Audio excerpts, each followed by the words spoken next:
Salut les beaux amours! Contente que vous soyez de retour à l'école de la vie. Merci de me choisir.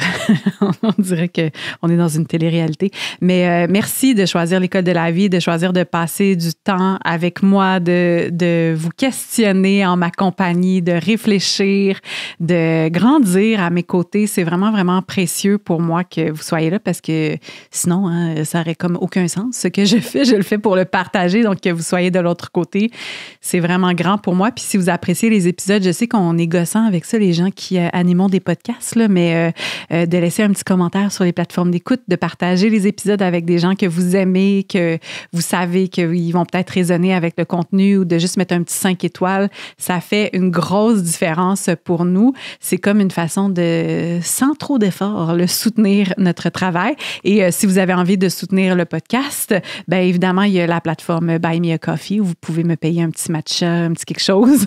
Je ne m'achète pas concrètement des matchas avec ça, mais c'est une façon de soutenir financièrement le podcast. Ça me permet de payer le studio. Et ben c'est ça. D'exister. Donc, merci pour les gens qui contribuent aussi de façon financière. Mais le petit 5 étoiles et le petit commentaire aussi, là, c'est une belle contribution. Ceci étant dit, les beaux amours, les gens, en fait, je dis les gens là, parce que, en tout cas, j'ai une invitée aujourd'hui, mais elle est venue avec son partenaire de vie qui est aussi son partenaire d'affaires. Les gens que je reçois aujourd'hui, je les aime, là. Vous dire comment je les aime. Quand je vois leurs publications passer, le contenu qu'ils présentent sur les réseaux sociaux, et ça depuis plusieurs années, à chaque fois, j'ai comme un petit orgasme de cerveau. Je suis comme très, très stimulée par le contenu qu'ils génèrent, par les choses qu'ils partagent. Fait que là, j'ai fait monter le suspense. Là, vous vous demandez, c'est qui plaît tant que ça à Vanessa? Mais c'est Marie-Claude et Vincent de Vivace. Vivace, comment vous présentez Vivace? Ben, en fait, je vais vous présenter rapidement la petite histoire. Vincent, Marie-Claude, un couple maintenant famille qui ont décidé de s'intéresser à comment réintégrer le mouvement naturel dans leur vie, comment faire en sorte qu'on puisse, sans devoir aller au gym ou pratiquer du sport, être un petit peu plus actif. Comment est-ce qu'on peut générer des habitudes de vie saines simplement par le design? Ça, c'était le point de départ du projet. Mais maintenant, c'est devenu plein d'autres choses où on questionne les normes, les façons de faire, ce qu'on considère étant comme complètement normal, genre avoir un divan dans notre salon et les impacts de ces choix de vie-là puis de ces normes-là sur notre corps, notre santé, notre mode de vie.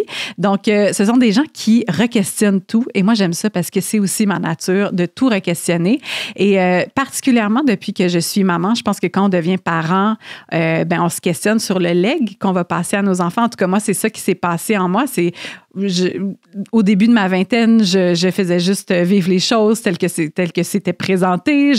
J'acceptais les normes. Puis à un moment donné, quand je suis devenue mère, je me suis dit, OK, est-ce que ce que j'ai fait, c'est aussi ce que j'ai envie de transmettre à ma fille? Puis à ce moment-là, ça m'a comme ouvert tout un monde de re-questionnement, d'expérimentation, de curiosité. Et Vincent et Marie-Claude, je trouve qu'ils vont au bout de ce processus-là. Ils posent des actions, ils essaient des nouvelles façons de faire. Pour moi, je les vois vraiment comme des pionniers de la famille au Québec dans la nouvelle façon de faire, des possibilités différentes au niveau de la famille. Et donc, je suis vraiment, vraiment contente d'avoir pu m'asseoir avec Marie-Claude. Marie-Claude, dans les dernières semaines, puis je vais pouvoir lui dire dans l'épisode, là, mais dans les dernières semaines, elle a joué un grand rôle dans mes prises de conscience, dans me permettre de mettre des mots sur ce que je vivais. Des fois, ce sont des choses que vous me partagez aussi. Vous me dites comme, ah, Vanessa, tu mets des mots sur l'affaire que je suis en train de vivre. Ben moi, la personne qui me fait cet effet-là dans la vie, c'est Marie-Claude. Donc, j'étais super heureuse de m'asseoir avec elle. Et je pense que ça va être un épisode qui va être long parce qu'il y a beaucoup de sujets que j'ai envie d'aborder, mais aussi c'est une conversation, je pense, entre deux personnes qui sont en train de figurer tout ça, d'essayer de trouver par où on s'en va. Il y a des réponses, il y a certaines réponses qu'on trouve quand on se pose plein de questions, mais je pense que collectivement, puis aussi individuellement, dans la vie de Marie-Claude et dans ma vie aussi, on est un peu en train de savoir qu'on est en train de de bouger vers quelque chose d'autre, mais on n'a pas la destination. On se pose des questions ensemble, on réfléchit ensemble. Donc, je trouve ça vraiment riche que ça ait pu être enregistré, cette conversation-là, puis que vous puissiez, à nos côtés, réfléchir, vous poser des questions, puis essayer de commencer à dessiner les contours de comment est-ce qu'on peut vivre différemment. Parce qu'on sait que ce qu'on fait en ce moment, c'est pas nécessairement très sain pour nous, pour notre corps, pour notre santé mentale. On sait qu'il y a des nouvelles façons qui doivent émerger. On ne sait pas tout à fait comment le faire. Donc c'est ça. Continuons à réfléchir ensemble. Je pourrais prendre la posture de vous dire, j'ai tout figuré, puis on a compris, puis on va vous dire comment ça marche. Mais la vérité, c'est qu'on est en train, comme vous, de marcher ce chemin-là, puis d'essayer de le créer collectivement. Donc voilà, je vous laisse en compagnie de Marie-Claude pour cette belle et longue conversation où on redéfinit plein de choses et on se pose beaucoup de questions. Bon épisode!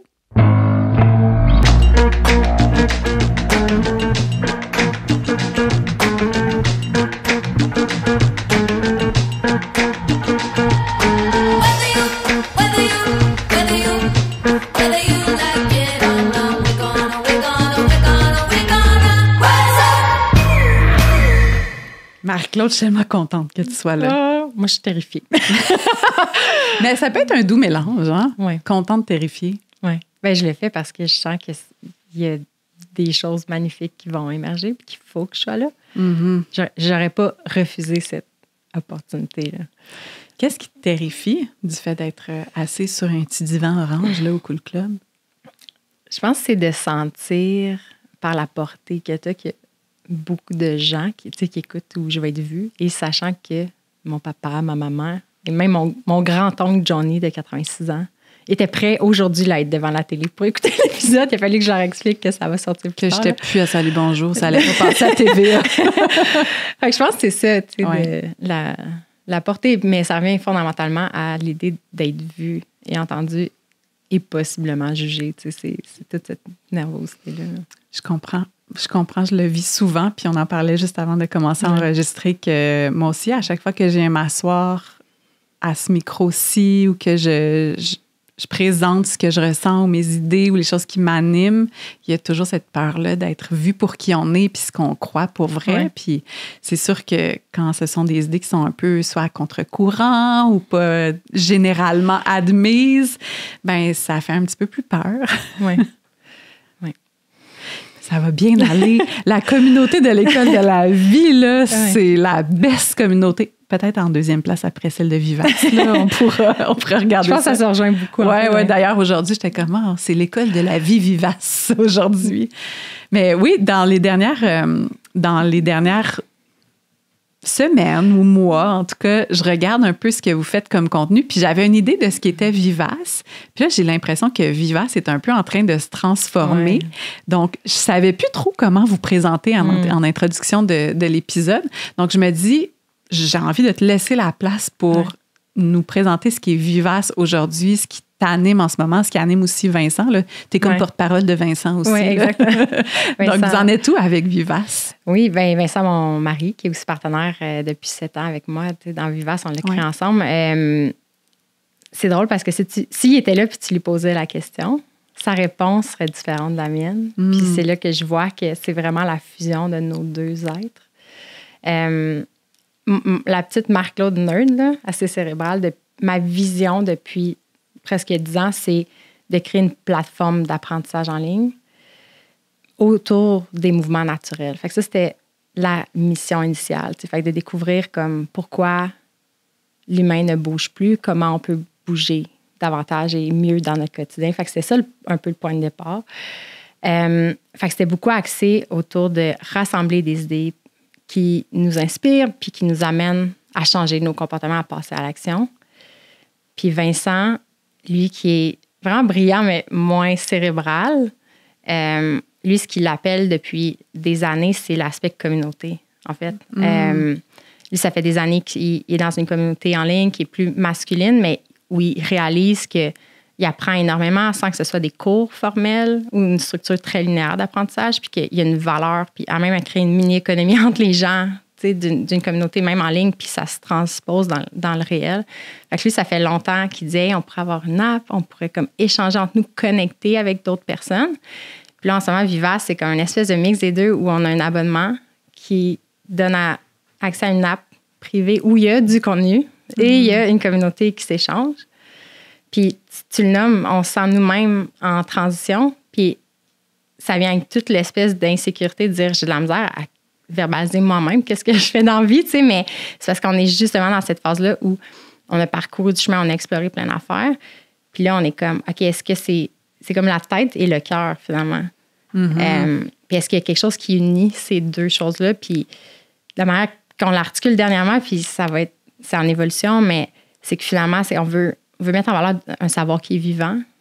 Puis pour être vivant, un savoir doit être vécu, puis doit être partagé par d'autres. Quand il est transmis, c'est parce qu'il est vécu, puis d'autres personnes vont l'appliquer. Fait il y a quelque chose qui tourne autour du savoir collectif, du savoir vivant, que le savoir, il ne vient pas des livres. C'est les gens qui écrivent des livres. Le savoir, il vient des expériences humaines.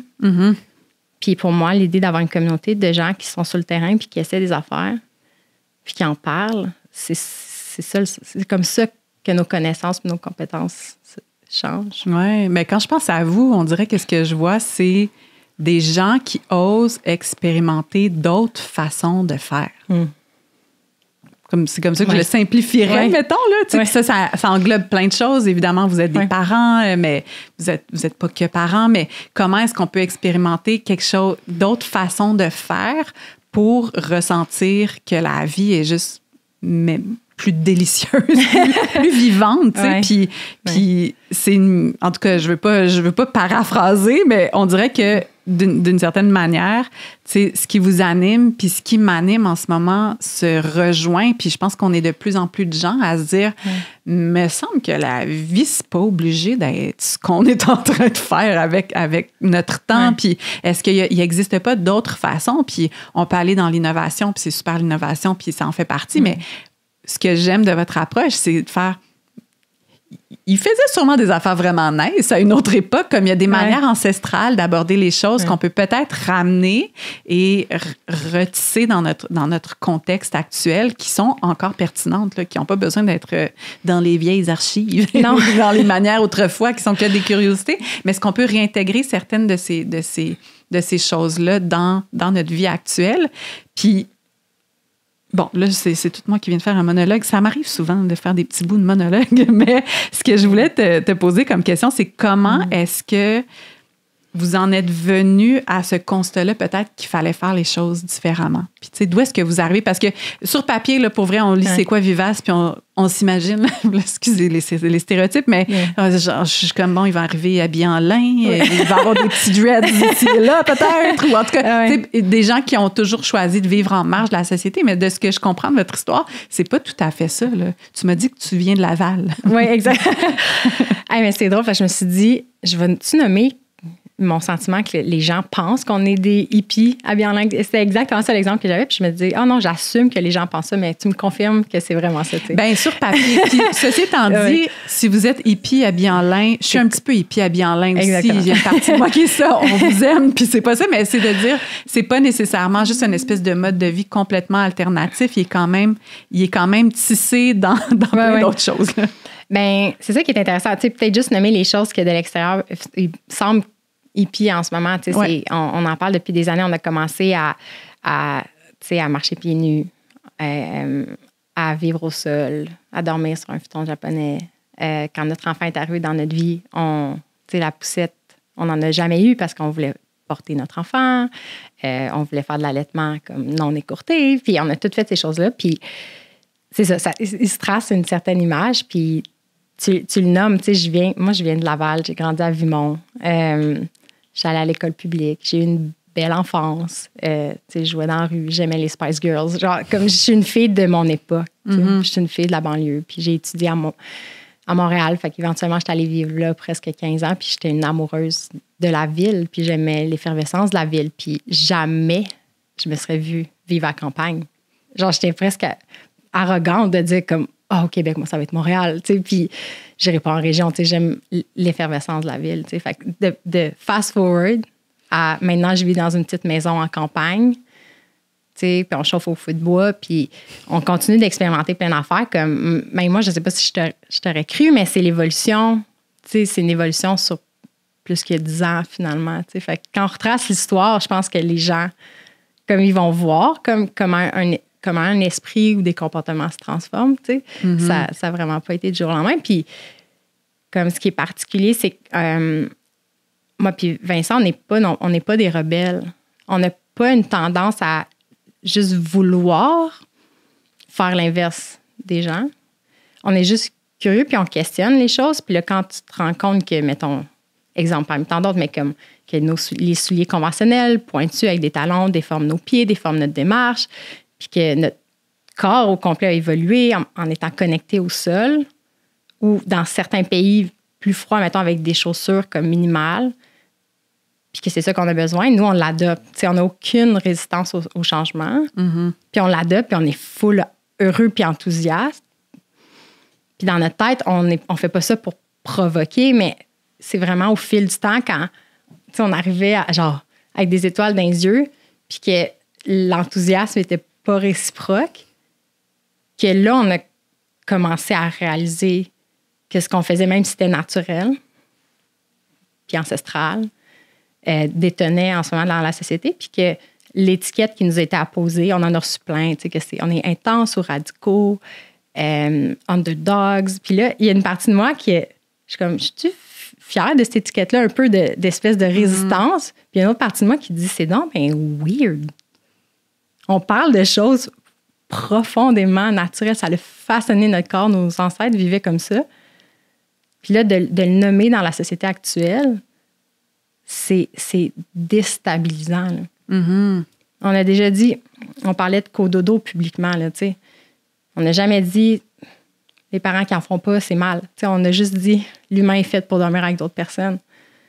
Puis, dans des commentaires, on en reçoit de toutes sortes, puis la majorité des positifs, là. Mais par-ci, par-là, il y a des commentaires du genre, vous valorisez l'inceste.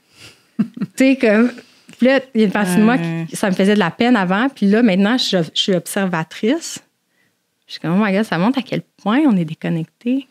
Oui, mais c'est comme si les normes ont tellement pris de place, puis on les a tellement peu questionnées que quand on sort de certaines normes, c'est comme notre cerveau veut trouver qu'est-ce qui marche. Parce qu'on se dit, si on fait plus ça, il doit avoir une raison. Tu sais, si on s'est mis à se mettre des souliers, là, ça doit être parce que c'est meilleur d'une certaine manière. Je veux dire, j'ai l'impression qu'on croit en notre progrès constant, l'humain, qu'on est comme, yes, tu sais, l'humanité, là, c'est une belle pente ascendante, comme le capitalisme le souhaite. Puis là, on se dit, ben si on fait plus ça, ça doit être parce que c'est arriéré ou quand on essaie de ramener certaines choses ou de simplifier des affaires ou juste de questionner, des fois, effectivement, ça peut être mal reçu parce que c'est déstabilisant. Tu fais, mais parce que je pense que chaque humain, fondamentalement, on a le goût de faire le bon choix. Tu sais. Puis on se dit, les choix que je fais, c'est probablement les meilleurs à la lueur de ce que je connais. Puis là, quand quelqu'un t'arrive avec un choix qui est quand même assez loin de ce qui se passe, c'est-à-dire dire, mettons, je pense qu'on serait mieux de ne pas porter de souliers puis être nu-pied, c'est probablement meilleur pour le corps puis plein d'autres raisons. Mais c'est sûr qu'il y a une petite forme de résistance naturelle. Moi aussi, là, quand on m'arrive avec des nouvelles idées, si je suis dans mon ego, je vais être comme, ben non, ce que je fais, c'est vraiment correct. Mais en même temps, si justement je me mets dans une posture d'ouverture puis de curiosité, ben 2 secondes après, je suis rendue sur Internet puis je fais des recherches puis je regarde des vidéos puis je suis comme, ben crème, c'est pas fou. C'est pas fou, cette idée-là. Je vais peut-être l'essayer. Et c'est ça que je trouve qui est le fun avec vous, c'est que vous êtes comme, ben on va l'essayer, on va l'expérimenter. Puis je pense qu'on se ressemble un peu là-dessus. Là. Moi aussi, je suis le genre de faire, j'ai entendu parler de ceci, je vais l'essayer pendant quelques mois. Puis il y a des pratiques que j'ai abandonnées, mais il y en a d'autres qui finalement font partie de ma vie, notamment marcher nu-pied le plus possible, puis la chaussure minimaliste, puis tout ça. Puis moi aussi, là, les gens étaient comme, ça va, la grande hippie, tu sais, on peut pas faire ça, marcher nu-pied, c'est dangereux. Puis souvent, c'est un peu la résistance. C'est sale, c'est dangereux. Puis je me rends compte aussi que des choses tellement simples, des fois, peuvent présenter de la résistance. Puis je trouve ça intéressant qu'on décortique peut-être le pourquoi pourquoi c'est confrontant les idées. Ça, c'est dur pour moi de le comprendre parce que je réalise que quand quelque chose fait du sens, je pense que moi et Vincent, on a quasi zéro résistance. Mm-hmm. Comme il y a quelque chose qu'on va découvrir. Puis même, en fait, des fois, je dois moi-même juste limiter l'information qui sera en moi parce que je le sais que si j'entends des choses que je dois changer ou changer mes comportements, je vais vouloir le faire. Ouais. Fait que moi aussi, je me protège d'une certaine façon en limitant les données qui se rendent à moi. Exemple, j'ai une bonne amie, sa spécialité, c'est la santé environnementale, la toxicité aussi. Puis j'adore ce qu'elle fait, puis j'adore son travail, puis je lui dis, comme, pour l'instant, je peux pas l'entendre parce qu'une fois que je le sais, moi puis Vince, on dit souvent comme « ignorance is bliss », genre. On aimerait comme juste s'en foutre, là, de pas être au courant, puis de pas lire les étiquettes à l'épicerie, puis de savoir qu'il y a des machins dedans, qui est pas bon. Parce que une fois qu'on le sait, faut qu'on passe à l'action, mais à un moment donné, on peut pas tout faire non plus en même temps. Fait que je pense que des fois, il y a une espèce d'overwhelm. Tout à fait. Moi, que je ressens. Fait que c'est moins, dans notre cas personnel, de la résistance, c'est une surcharge mentale. Parce qu'à partir du moment où on veut, comme on analyse notre environnement, la toxicité est à quel point notre mode de vie est dysfonctionnel par rapport à nos besoins fondamentaux, c'est tellement grand qu'on n'aura jamais fini. Puis moi, ce que je réalise, c'est que il y a une partie de mon système nerveux qui se sentait en mode survie, qui disait il y a quelque chose qui cloche, puis il faut que j'agisse, puis je suis incapable de me reposer tant que c'est pas la tâche n'est pas complétée. Je sais pas, c'est comme une petite fille d'école là, qui se fait donner un devoir, tu sais. Puis ça me fait même penser à Forrest Gump dans le film quand il y a la balle de ping-pong, puis il se fait dire comme tu lâches jamais la balle des yeux. Puis je sens qu'avec la mission de Vivace, de dire je pense qu'il faut qu'on change nos actions, tu sais. C'était comme moi qui regardais une balle puis qui allait jamais la lâcher. Mais l'ampleur de la problématique est juste tellement grande que là, je suis à un stade, puis je suis dans cette phase-là aussi de transition, de dire comment je continue d'opérer parce que je ne peux plus avoir la même attitude de l'intensité puis de juste push through comme un travail d'université que tu tapes trois nuits blanches puis tu le remets puis t'es libéré. T'sais. C'est vraiment une mission qui va peut-être prendre toute notre vie puis de réajuster ça je peux pas dire que ça m'apaise, il faut que je l'intègre en ce moment, là, mais je sens qu'il va falloir que j'opère comme différemment. Ouais. De se dire, je peux pas être sur tous les fronts en ce moment, puis tout modifier la vie en ce moment. Ouais. Tout le temps. Ouais, que tu le nommes, on dirait que moi aussi, ça m'apaise. Je suis comme, OK, c'est pas juste à nous de tout faire ça maintenant. Ouais. ça va s'échelonner sur plusieurs années, les transformations, puis ça se peut qu'on ait une capacité limitée à intégrer des nouvelles informations puis à intégrer ce changement-là, parce que c'est, comme tu dis, une fois qu'on le sait, c'est dur de ne pas l'appliquer dans notre vie. Fait est-ce qu'on peut limiter le nombre d'entrées d'informations puis ce qu'on apprend, puis tranquillement, tu sais, moi, j'aime ça dire tendre vers, là, fait un petit peu par là, de plus en plus. Puis je suis curieuse de savoir, comme, c'est quoi parce que on a passé vite sur la genèse, mettons, là, mais est-ce qu'il y a eu parce que là, ça semble être beaucoup des choses qui sont liées à la parentalité. Est-ce que c'est le fait de devenir parent qui a allumé cette espèce de remise en question-là, ou de juste regarder des façons de faire? Qu'est-ce qui vous a comme amené vers ce chemin-là? Je pense que la genèse, c'était vraiment autour de la disparition du jeu libre chez les enfants. OK. Tu sais, ça part de lire des statistiques, c'est comme cérébral, mais de lire des statistiques sur le fait que les enfants jouent de moins en moins dehors librement. Mais ça l'a connecté avec mon enfance à moi, où c'est ce que j'ai vécu justement dans une rue tranquille en banlieue, puis il y avait plein de jeunes familles. Puis l'espèce de pas de deuil, mais la peur de dire l'enfance que j'ai connue ne sera pas vécue par les enfants. Qu'est-ce que je fais? T'sais? Puis j'étais pas mère à ce moment-là. Mais j'étais dans la promotion des saines habitudes de vie. Puis là, je me suis dit, OK, c'est comme dans toutes les causes possibles, justement, celle que je vais choisir, c'est ça, parce que c'est vraiment personnel. T'sais. Puis après ça, comme on lit sur le fait que, tu sais, beaucoup, la surprotection, c'est les parents qui surprotègent. Puis ils font plus confiance à leurs voisins, machin. Puis là, je suis comme, c'est la faute de l'attitude. C'est l'attitude des adultes, le problème. T'sais. Puis là, tu passes sur cette ligne-là, puis t'es comme, on va promouvoir le multisport pour que l'enfant se sente habile et bien dans son corps. Fait que toutes des choses comme les débuts de Vivace, c'était beaucoup ça, puis j'y crois encore, en fait. Mais il restait la question comme, si tout le monde sait que c'est bon bouger, là. C'est ça que j'aime un peu de notre domaine, c'est que c'est tough à vendre, le mouvement. Comme c'est tough à vendre. T'sais, manger, tout le monde est obligé de manger, mais bouger, on peut ne pas bouger pour vivre, tu sais.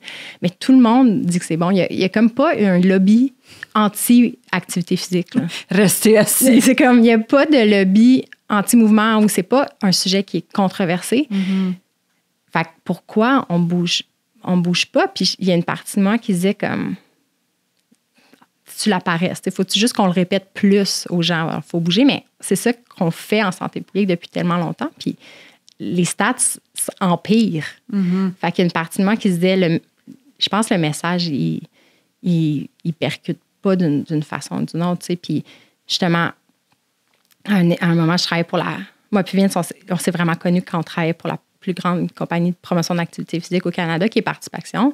Puis j'étais dans des campagnes comme ça, puis on faisait la promotion du jeu puis de la littératie physique. Puis j'ai lu un livre qui disait comme on est programmé pour manger plus et bouger moins.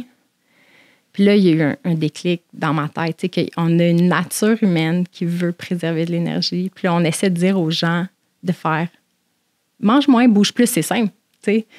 Mais comment on amène les gens à bouger alors qu'on veut juste s'affaisser sur le divan puis que c'est normal?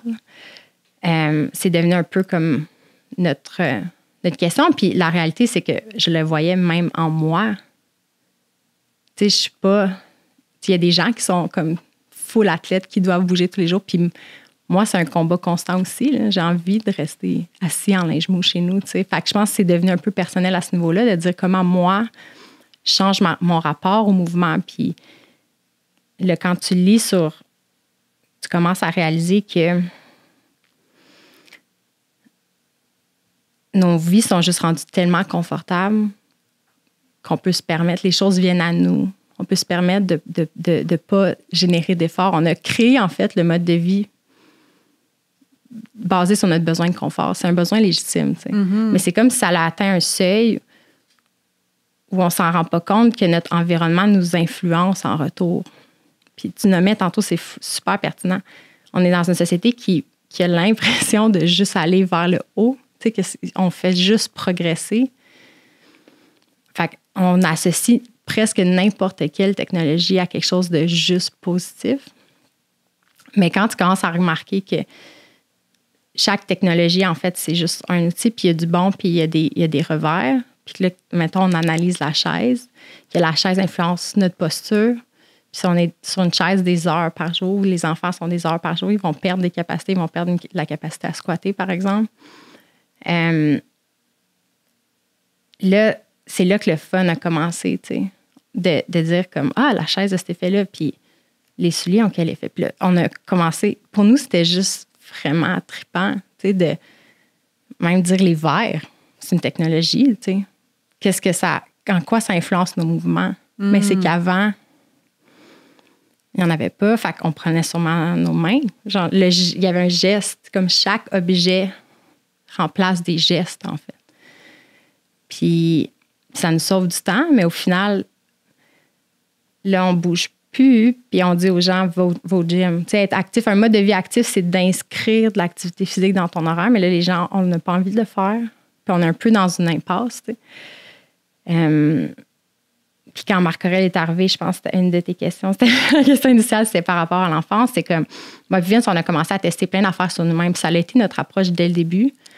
Vraiment une approche d'expérimentation.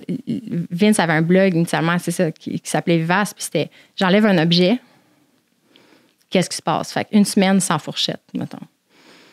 Puis c'était vraiment playful, c'était vraiment juste genre, même qu'il l'intellectualisait pas tant que ça, il faisait pas des recherches préalables pour dire c'est mieux de manger avec ses mains. C'est juste qu'est-ce qui se passe si j'enlève ma fourchette? Puis il en parlait après. Puis ça a juste resté notre façon de fonctionner, de dire on lit de la théorie, on s'inspire, on le fait, on en parle. Puis là, quand notre enfant est arrivé dans notre vie, ben, on a commencé à analyser la vie de son expérience à lui. Puis au début, un petit bébé, comme ses mouvements, c'est les mouvements de la mère. Tu sais. Puis après, quand il vient au monde, puis il est dans nos bras, ben c'est notre corps qui le fait bouger. Puis si l'enfant est toujours déposé au sol ou dans une chaise, son expérience de la réalité n'est pas la même.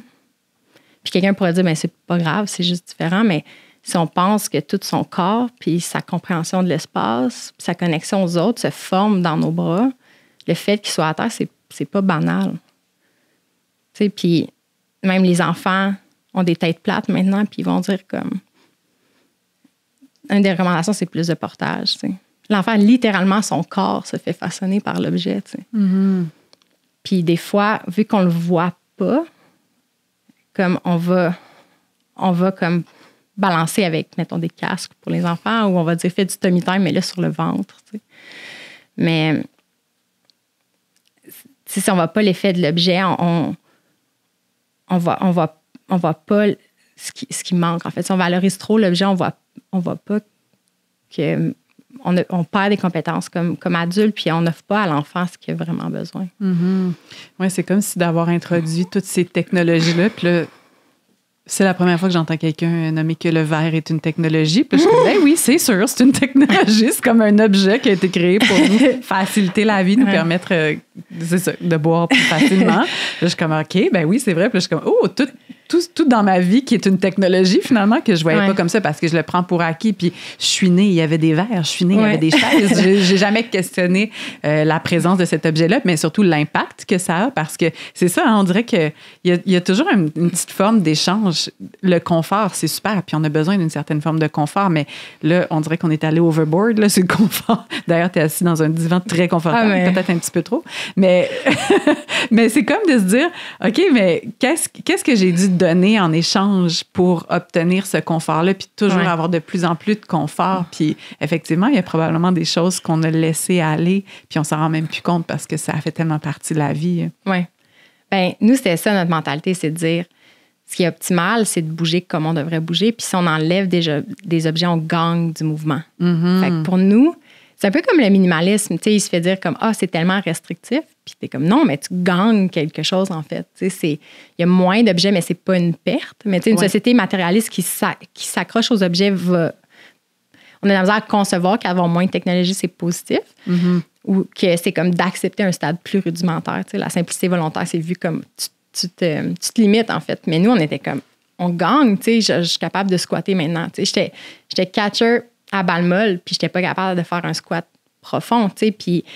Puis maintenant, je suis capable, puis il y a des gens qui disent, c'est juste un mouvement de plus, qu'est-ce que ça change? Mais tu sais, l'exemple qu'on donne souvent, c'est, tu sais, les personnes âgées, le drame, c'est que leur corps est rendu tellement faible qu'ils ont un mauvais équilibre, puis s'ils tombent, ils sont fragiles, ils vont briser, mais c'est aussi souvent qu'ils sont pas capables de se relever. Tu sais, c'est pas juste le drame de la chute, c'est le drame qu'ils sont pas capables de se relever puis ils vont être littéralement au sol longtemps. Tu sais. Fait qu'il y a une partie de moi qui disait, qui se voyait comme l'enfant qui se fait modeler par la chaise et la future personne âgée. Puis, je sais pas si c'est enceinte, mais là, je disais les stats que les enfants commencent à avoir des maladies chroniques qu'on associe à la vieillesse. Puis c'était toujours ce mix-là, on dirait, mon avancement de genre lire des rapports, lire des données sociétales, mais les ramener dans ma vie personnelle, tu sais, puis dire comme... Nous aussi, là, on fait partie de ces stats-là. Je pense que des fois, même moi, je vis dans l'illusion que ces maladies chroniques-là, je vais y échapper, tu sais. Mais il y a des... Tu sais, comme il y a des maladies qui se voyaient, mettons, à 60 ans, là, qui se voient plus jeunes. Puis même, c'est ça, des enfants qui ont des problèmes cardiovasculaires, qui ont des problèmes... Tu sais, fait que là, tu te dis comme... Tu sais, l'espérance de vie est estimée à être possiblement plus courte pour les enfants de cette génération-là que nous. Puis là, il y a une partie de moi qui est comme, il a-tu fallu qu'on se rende jusque-là pour agir, tu sais? Comme, puis là, tu imagines, tu sais, ton propre enfant, puis comme tout parent, je pense que c'est de réaliser que lui, il arrive dans un monde son âme l'a choisi au final, tu sais, mais qu'on est dans des environnements qui nous façonnent avant que nous, on peut les façonner en retour, tu sais. Puis on dirait que j'ai ressenti cette énergie-là de devoir être la gardienne du contexte que j'offrais à mon enfant, tu sais. Puis nous, on a tout fait ce qu'on s'était mis dans la tête de faire, tu sais. Fait qu'on a questionné la couche. Ouais. Justement, pour moi, c'était juste un jeu, tu sais. J'ai vu une image d'une mère en Afrique qui, tu sais, il fait chaud, ils ont peu de linge, puis le bébé avait juste un petit pagne, puis il était super propre, tu sais. Comme, c'était beau, la mère était digne, puis là, j'ai allumé, j'ai fait, il n'y avait pas de couche avant. Comment il faisait? Puis vu que je valorise nos ancêtres, tu sais, comme des êtres intelligents et aptes, je me suis dit, ils savent quelque chose qu'on ne sait pas, tu sais. Fait au lieu de me dire, il était sale et puant, tu sais, fait qu'on a découvert que justement, si on honore le corps de l'enfant puis qu'on lui permet de connecter à ses sensations, il il va rapidement ne plus faire pipi puis caca partout, tu sais, puis on connecte à notre enfant de cette façon-là. Fait qu'on a toutes fait ces choses-là, puis pour nous, c'était juste un gain. Puis, pas le backlash qu'on a ressenti, c'est que quand les autres personnes autour de nous, ils font pas comme on fait, il y a une forme d'isolement. Même s'il n'y a pas de jugement, il y a une forme d'isolement parce que ton entourage ne peut pas t'enseigner certaines choses. Fait que, tu sais, il faut que tu te replies, que tu lises dans des livres, tu regardes des vidéos. Fait que ça demandait beaucoup d'énergie de... Tu sais, juste le fait quand tu allais, c'est aussi simple que ça, que si tu donnais le biberon, mais tu peux confier ton bébé à quelqu'un d'autre pour qu'il... Mais là, tu es lié à ton bébé, tu sais, puis j'avais pas anticipé que la difficulté venait pas juste de l'exécution de techniques ou de certains mouvements, mais c'est tout l'isolement qui venait avec. Puis on a commencé à avoir des témoignages de personnes qui disaient « Hey, moi aussi, je porte mon enfant. » Puis là, j'en ai un deuxième, puis je porte les deux. Puis j'ai vraiment mal au dos, en fait. Je suis vraiment fatiguée, je suis pas capable. Puis des parents qui se sentent comme un échec parce qu'ils sont pas capables de tout appliquer, ces idées-là. Puis là j'ai comme juste arrêté, j'ai fait « Ah, mais c'est parce que la poussette, c'est pas juste que ça change l'expérience de l'enfant, c'est que ça remplace un autre humain. » Puis je le voyais pas avant. Je pense que c'était comme les technologies enlèvent des efforts, comme enlèvent du mouvement. C'était ça la connexion. Là, j'ai fait « Ah non, il y a une poussette parce qu'il n'y a plus de grand-maman, puis de tante, puis de cousine, puis de petits frères qui portent l'enfant avec nous. » Puis là, ça atteint un niveau de complexité qui était vraiment grand pour moi parce que jusqu'à maintenant, c'était moi puis Vince dans notre appart qui testait nos affaires puis qui trouvait ça donc cool de mettre des obstacles dans notre corridor juste pour enjamber des choses pour pas marcher sur une ligne droite. Tu sais, c'était comme ça notre trip, là. Puis là, on est comme « Oh my God, il faut vivre avec d'autres personnes, tu sais, il faut de l'aide. Qu'est-ce qu'on fait? » Oui, bien c'est ça, là, de réaliser que les objets, oui, sont pour un confort accru, que ce soit plus rapide, pour qu'on puisse travailler davantage. En tout cas, tu sais, c'est comme, voilà la liste des avantages. Puis là, finalement, de faire, ah, et c'est aussi pour remplacer d'autres humains. Puis ça, moi, je l'ai réalisé, je pense, dans les dernières semaines, là. C'est comme quelque chose de nouveau, là, dans ma vie, de réaliser que certains objets existent pour pallier au fait qu'on est isolé. Puis là, j'ai fait, ah non! Mais tu sais, OK, moi, je suis le genre de mère. Puis si j'ai un deuxième enfant, je sais que je vais être une autre genre de mère que la première, là, mais je le dis avec beaucoup de vulnérabilité. Là. Moi, quand j'ai appris que j'étais enceinte, premièrement, j'ai décidé de déménager à la campagne parce que ça, c'était fort pour moi. C'est comme, OK, l'appel de la nature, je pense que la nature, c'est important pour l'enfance, puis le jeu libre à l'extérieur. Je suis comme, parfait, on déménage à la campagne, première étape.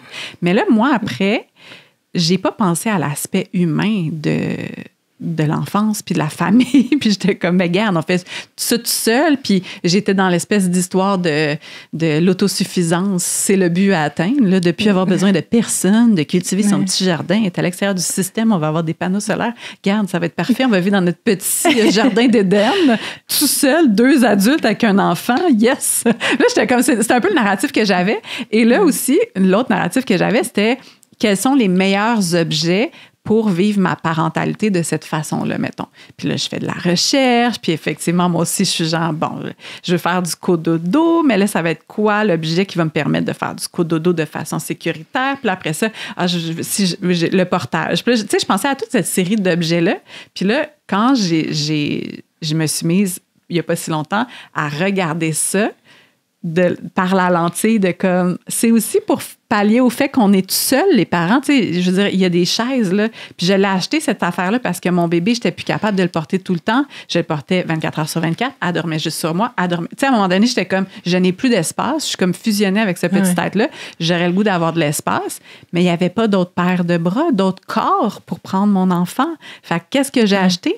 L'espèce de petite gogosse qui fait branler le bébé pour qu'elle sente qu'elle est en mouvement puis qu'elle soit pas trop choquée de plus être sur moi, en espérant me gagner un peu d'espace pour vider mon lave-vaisselle puis être capable de faire le souper, tu sais. Puis j'étais comme, mais c'est vrai que c'est d'une tristesse là, d'avoir cette chaise-là qui réplique le mouvement humain parce qu'il n'y a pas d'autres humains autour de moi, tu sais. Puis là, quand j'ai fait cette constatation-là, ça m'a plongé dans comme une espèce de tristesse, mais en même temps, ça m'a permis, puis merci parce que tu as contribué à ça, à comme me permettre de mettre des mots puis conscientiser ce que j'avais vécu, que j'avais trouvé difficile. Puis c'est ça, de réaliser qu'on a développé toutes sortes de technologies pour nous faciliter la tâche, mais aussi pallier à notre isolement. Puis tu as dit dans un épisode de podcast, je pense, puis j'ai vu l'extrait sur Instagram où tu disais...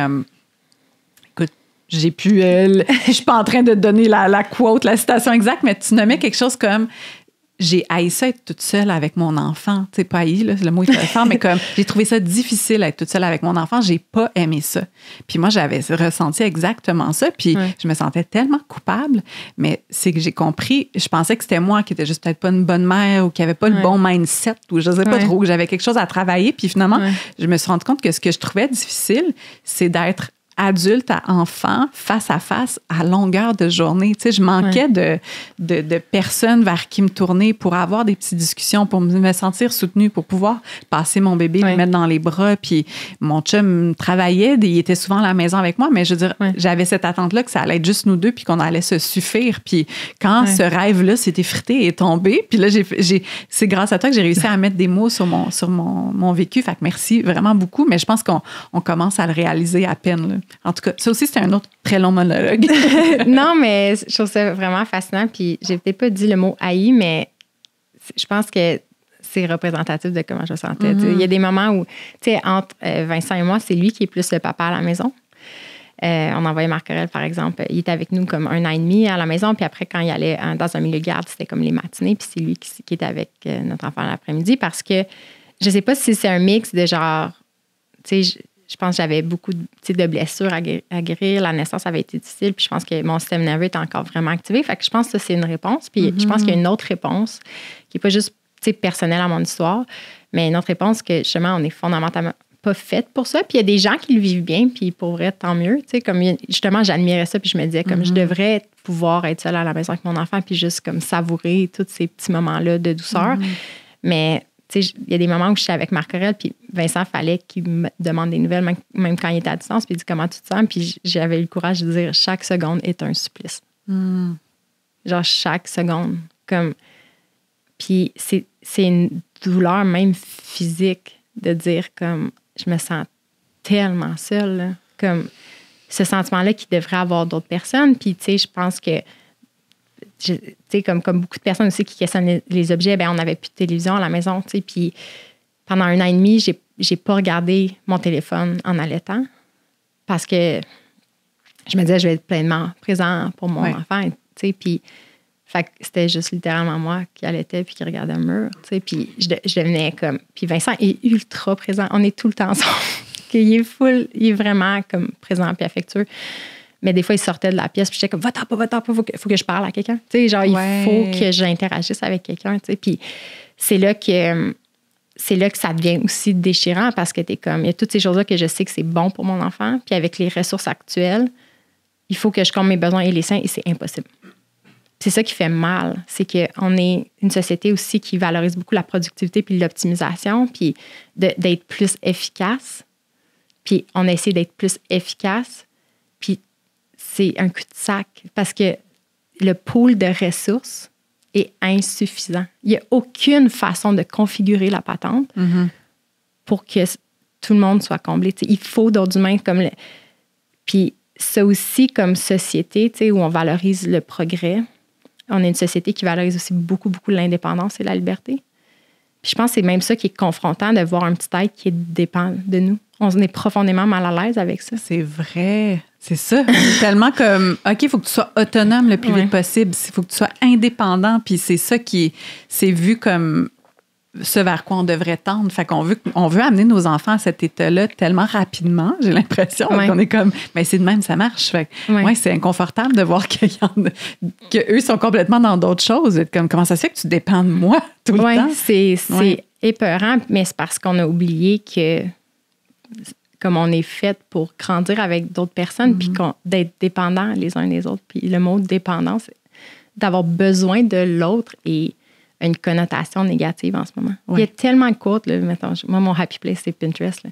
Il y a tellement de citations qui sont genre comme, t'as besoin de personne, aime-toi toi-même et ça te suffit. Puis il y a une partie de moi maintenant qui est comme, non. Tu sais, l'amour des autres fait du bien, on le sait. Puis donner notre amour à quelqu'un d'autre, ça fait du bien. Tu sais. Mais il y a une espèce de clash, je pense, entre notre identité, notre nature humaine puis le discours social en ce moment. Puis je pense qu'on comble le gap en se disant qu'on est brisé ou qu'on est needy. Puis même moi, encore à ce jour, quand je trouve ça difficile avec mon enfant, comme je le blâme pas lui, tu sais, je me dis c'est pas le bon contexte. Je me dis j'ai juste un problème d'attitude. Je devrais juste avoir une meilleure attitude. Puis être reconnaissante du toit au-dessus de ma tête. Puis on dirait que ça marche pas. Ouais, au final, ça marche pas. On se gaslight nous-mêmes. Là. On est genre, tu ressens ça? Mais regarde, tu devrais être c'est ça, tu devrais être reconnaissante de tout ce dont tu as besoin, comme change d'attitude, c'est le rêve. Il y a des gens qui n'ont pas d'enfants, ils voudraient donc être parents. Et c'est ça qu'on va faire naturellement parce qu'on n'arrive pas à donner de l'espace à cette voix-là. Puis pourtant, j'ai l'impression que cette partie de nous-là qui parle, puis qui s'exprime, puis qui est là dans notre corps émotif, là, tu sais, ce que tu ressens, là, je t'en parlais, puis comme je me voyais là, regarder les heures passées. Non, pas les heures, les minutes. Des fois, je suis comme, ça fait juste 2 minutes. Tu sais, de trouver que c'est tellement long, puis de me sentir tellement seule, puis je me suis tellement gaslightée, puis finalement, de juste me rendre compte que c'est pas supposé être de même. C'est pas supposé être de même. Ça fait du bien. On dirait qu'il y a quelque chose qui se détend dans nos épaules de pourquoi est-ce qu'on se sent comme ça? C'est parce qu'on n'est juste pas configuré. Non. Notre cerveau, nos besoins fondamentaux, la nature humaine n'est pas faite pour ça. Puis on reçoit tous les messages contraires. Fait que là, on est comme... c'est un peu mélangeant. Mais mettons que je te demande, c'est une grande question, là, puis t'as peut-être pas le mot, puis c'est peut-être pas ça qu'on veut répondre, mais c'est quoi, selon tout ce que... Tu fais beaucoup de recherches, beaucoup de lectures, t'expérimentes beaucoup, mettons, ça serait quoi un peu la nature humaine selon ce que tu trouves? Tu sais, c'est quoi profondément notre nature, notre configuration de cerveau? Tout à l'heure, tu parlais de... On est configuré pour être en économie d'énergie. Puis là, juste que tu nommes ça, je suis comme, ah ben oui, minimiser l'effort, économiser l'énergie. Ça a bien du sens, là, quand il fait fret, puis qu'on est à peine habillé, puis qu'on est comme en déplacement constamment. T'es comme, ben oui, c'était ça qu'on recherchait, puis c'est encore comme ça qu'on est configuré. Donc, en tout cas, je trouve que de comprendre un petit peu mieux ça, ça nous permet d'avoir un peu plus d'autocompassion puis de douceur envers nous-mêmes au lieu de se taper sur la tête. Fait que, je sais pas, as-tu des réponses par rapport à la nature humaine? Quelle magnifique question. Bien, je pense que la question, pendant longtemps, je pensais beaucoup à la première portion de l'équation de la nature. Tu sais, l'humain, on est un animal qui a besoin de vivre dans la nature. Fait que nos grosses réflexions initialement, c'était de dire un objet à la fois. On a créé notre propre captivité.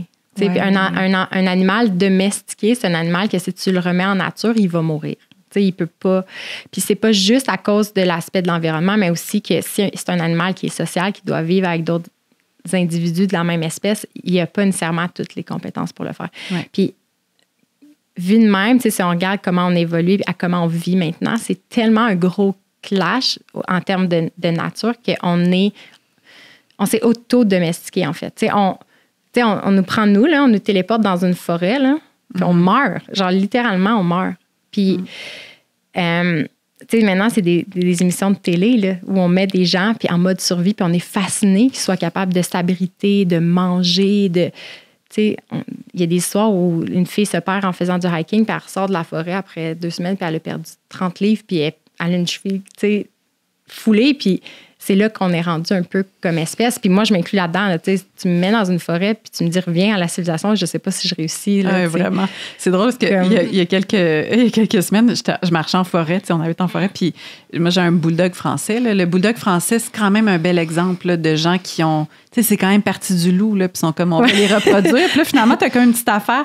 Ils peuvent même pas accoucher naturellement. Il faut que ce soit par césarienne. Elle respire pas bien parce que son museau est écrasé.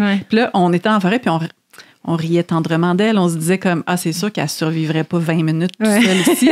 Puis en même temps, je disais ça, puis là, ça m'a renvoyé le reflet de genre, hey, moi non plus. En n'ayant pas tout mon Gore-Tex, là, puis mes petites affaires pour m'allumer des feux, puis genre, je survis pas, là. Fait effectivement, comme, avouons qu'on est domestiqué, puis qu'on s'est auto-domestiqué. Puis je pense qu'une partie de notre stress puis notre peur de nous se retrouver en forêt tout seul, comme on l'applique à nos ancêtres, puis on se dit, hey, ils devaient être perpétuellement stressés, puis en mode survie, puis leur vie devait être misérable. Mais la réalité, c'est qu'eux, c'était leur vie. Puis ils étaient aptes et compétents, puis ils connaissaient la nature intimement, tu sais.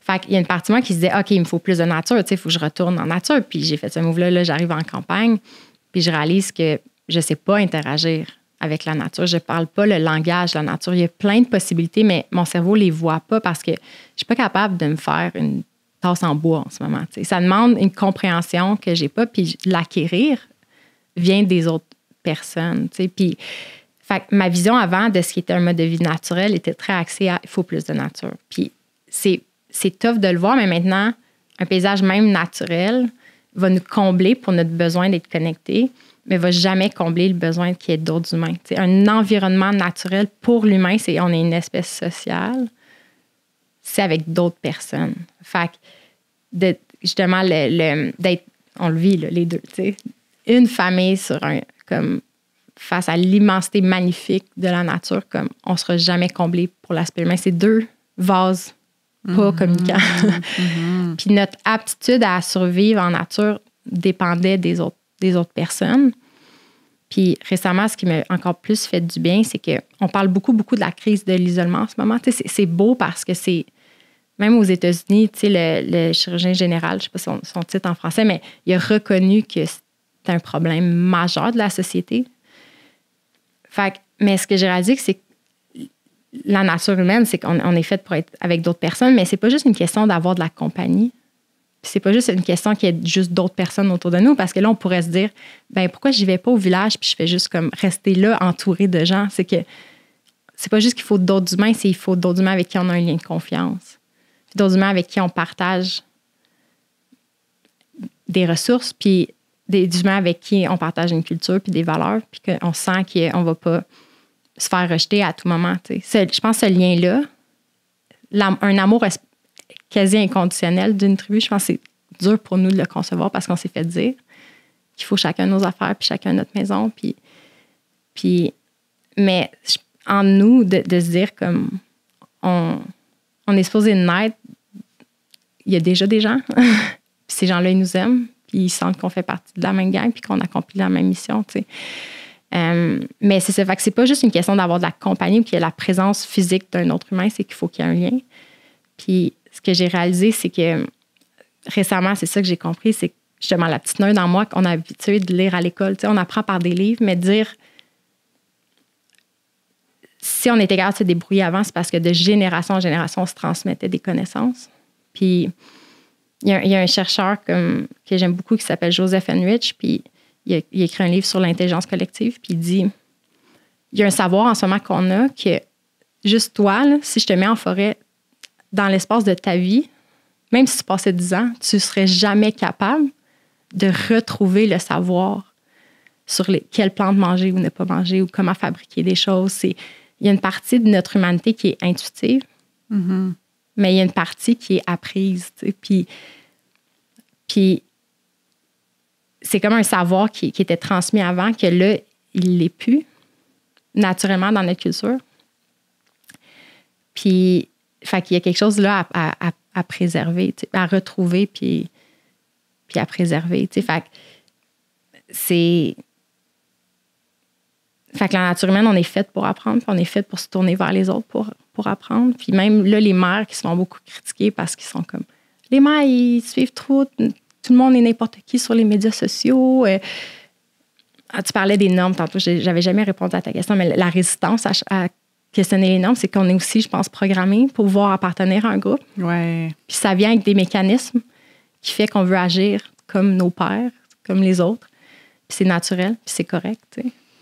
Puis on cherche des repères en ce moment. Puis c'est vraiment difficile quand, normalement, il y a un système qui fait que, justement, tu te fais un peu uploader ou, tu sais, tu as tout un contexte où tu n'as pas à te poser 1 milliard de questions.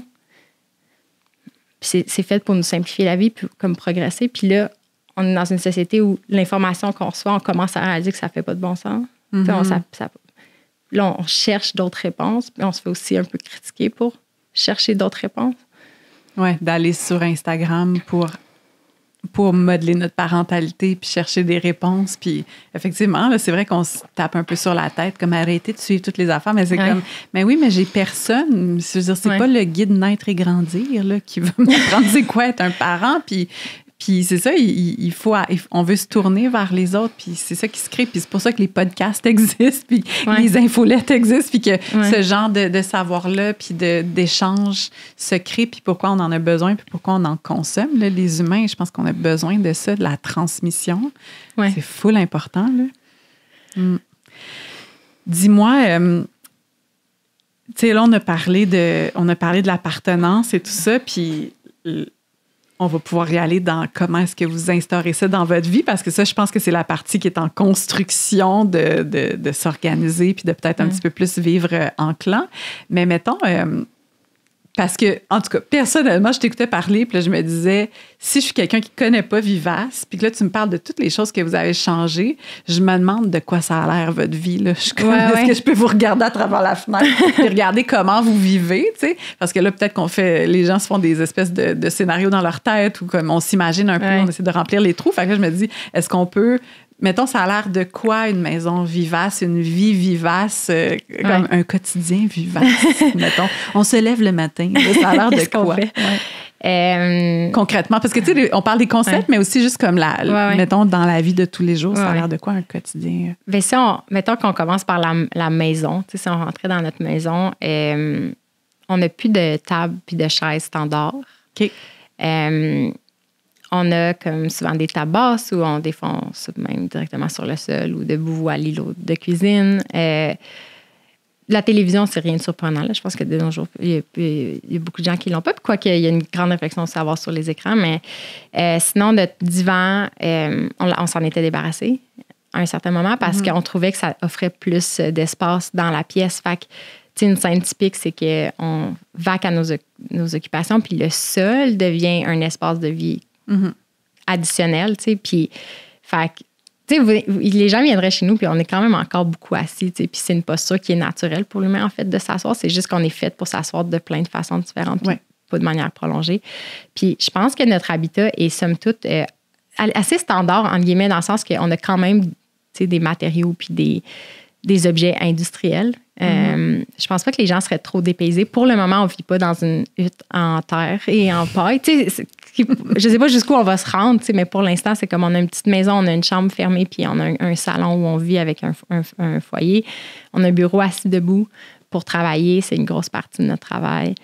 Puis on a des matelas où on avait un futon ou des matelas qu'on alterne. On le met au sol, puis en journée, on le range. Fait que il y a juste une pièce additionnelle. Fait que les gens, comme il n'y a plus les repères habituels de genre une grosse base de lit avec un sommier. Puis c'est assez simple, tu sais. Puis on a quand même mon rêve, c'est d'avoir une toilette squat, qui est le pire cauchemar de tellement de gens, mais je sais pas si ça va se produire un jour. Mais sinon, tu sais, comme on a une toilette régulière, mais on a un petit squatty potty classique pour surélever nos jambes, pour être plus dans la position physiologique. Mais on a une douche, on a un bain. Puis c'est en termes de mode de vie, c'est que pendant longtemps, on a vraiment cherché à optimiser l'intérieur de notre maison. Puis j'ai réalisé que c'était juste une façon d'améliorer ma petite cage dorée, en fait. T'sais. Puis là, j'ai comme allumé que une maison, sa fonction, c'est supposé nous protéger. Puis c'est normal qu'on veuille être confortable dans notre maison. Encore une fois, le confort, c'est un besoin légitime. Oui. Mais de dire, c'est ça, si je reste là-dedans, c'est comme on s'enlise un petit peu. Fait qu'on a commencé à vouloir être plus dehors. Puis une façon pour moi accessible de le faire, c'est qu'on s'est mis à marcher vraiment partout. Fait que si les gens nous avaient rencontrés à Montréal, on était tout le temps en train de marcher. On n'avait pas de passe de boss. Fait que le quotidien vivace, c'était qu'on se levait le matin pour prendre une marche. Puis même notre barista, notre boucher, il nous appelait le couple qui marche. C'était comme vous êtes partout. Même mes enfants vous reconnaissent genre dans la ruelle quand vous passez. T'sais, on marchait littéralement tout le temps. Puis on transportait nos sacs d'épicerie. Fait que c'est rien de grandiose. T'sais, j'en parle, puis c'est comme tellement banal, mais comme marcher est un mouvement humain ultra bénéfique. Puis je le transportais avec des charges, dont notre enfant, mais aussi des sacs d'épicerie. Comme je prenais des marches en rajoutant des trucs dans mon sac à dos. Fait que c'était rien de... Ça a l'air tellement... C'est comme si ça a l'air à la fois radical, mais tellement banal. Puis sinon, j'avais mes plantes, je jardinais sur mon balcon. Puis finalement, j'ai réalisé en déménageant à la campagne, on avait un magnifique jardin, on a eu des abeilles. Mais je me sentais moins dans une vibe de jardinage. Puis la petite nomade en moi a envie éventuellement, tu sais, de trouver ma nourriture dans notre environnement, sur le territoire. Fait cueillir, chasser. Mais c'est comme un autre chapitre de notre vie. Mais sinon, c'est comme... Je trouve, moi, qu'on a une vie assez standard au final. Tu sais, que j'essaie, dans mon environnement, il y a des repères. Puis bientôt, on déménage. Puis ma plus grande réflexion, c'est de dire, si je suis all-in sur mon mode de vie, il y a très peu de monde qui se sentent bien. À mes yeux, qui peuvent se sentir bien chez nous parce qu'être assis au sol, les gens se sentent inconfortables.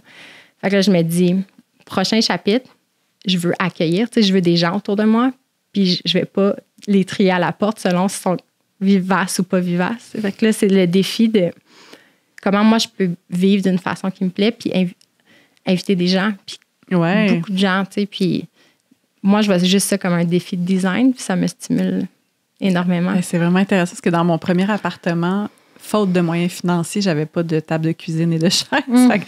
On avait trouvé une table basse, puis j'avais voyagé en Asie. Fait que j'étais comme, garde, un petit tatami, une table basse. On est 3-4 5, c'est parfait. Mais j'ai invité mes parents à souper chez nous. Puis mes parents, je veux dire, mon père est dans sa voiture la majorité du temps dans sa journée. Puis là, je me suis rendu compte comme, OK, ça peut être problématique. Puis c'est quand même dans mes valeurs puis dans le mode de vie que j'ai envie de mettre de l'avant, les liens familiaux. Puis là, je suis comme, oh shit, mon père, il peut pas s'asseoir, on peut pas manger. Tu sais, comme, comment aussi incorporer ça. Puis j'imagine que c'est la prochaine phase de design, de comment réfléchir aussi pour permettre d'accueillir des gens. Là. C'est parce que les chaises ne sont pas toutes brûlées, mais tu veux pas nécessairement garder stand-by juste pour quand il y a des gens qui ont envie de s'asseoir sur des chaises chez vous, mais comme c'est quand même des questions à se poser aussi. Oui, vraiment, parce que c'est ça, le besoin d'être entouré, puis l'hospitalité aussi, c'est quelque chose qu'on aime tous. Il y a des gens qui sont forts en hospitalité, on va chez eux, on se sent bien, on se sent accueilli, puis je pense que quand on habitait à Montréal, comme nos parents n'aimaient pas tant la ville, puis on n'avait pas le réflexe d'être le lieu de rassemblement. Fait que je réalise que ça nous laissait notre petite bulle un peu intacte où nos choix de vie impactaient personne.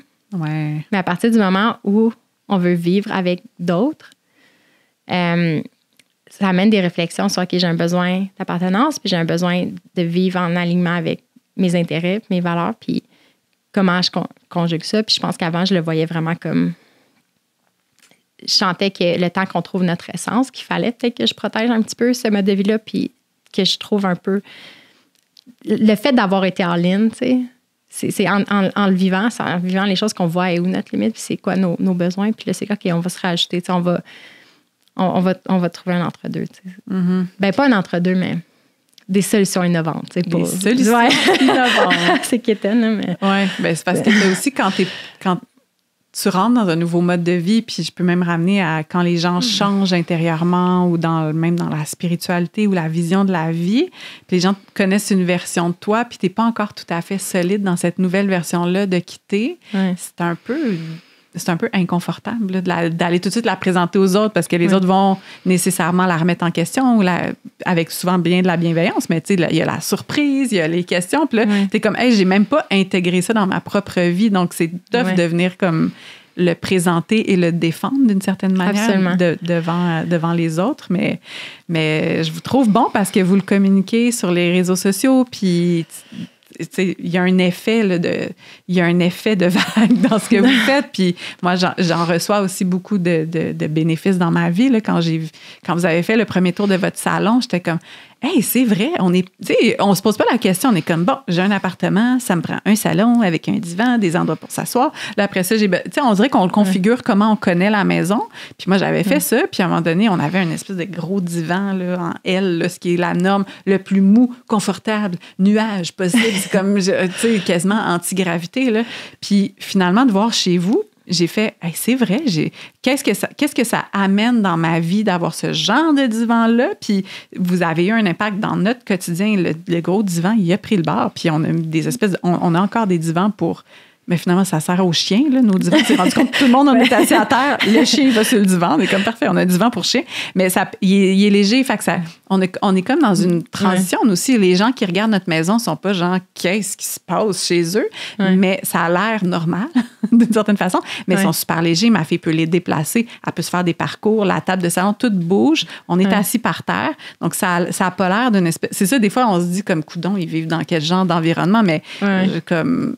undercover vivace ici, là. Vous n'en étiez peut-être pas rendu compte en regardant mes vidéos Instagram, mais chez nous, c'est comme ça, tu sais. Puis c'est pas non plus quelque chose qui est, tu sais, on peut y aller all-in sans que ce soit radical, puis que soit comme les chaises sont interdites. Comme, tu sais, on peut coexister avec des gens aussi qui ont d'autres perspectives, puis c'est pas une espèce de, c'est ça, le mot radical, ben je trouve beau le mot radical parce qu'il vient du mot racine, puis je suis comme, OK, on retourne à la racine des choses, mais en même temps, des fois, ça fait peur, c'est comme, il a l'air radical, leur affaire. Mais en tout cas, je pense que ça tu sais, on peut aussi, je veux dire, ça peut être une petite chose à la fois, l'expérimenter. Puis en tout cas, vous avez eu vraiment un impact. En tout cas, moi, souvent, vous me faites re-questionner quand j'ai vu l'été dernier que vous passiez beaucoup de temps dehors, vous dormiez en tente. Ah oui, c'est vrai. Vous avez parlé de...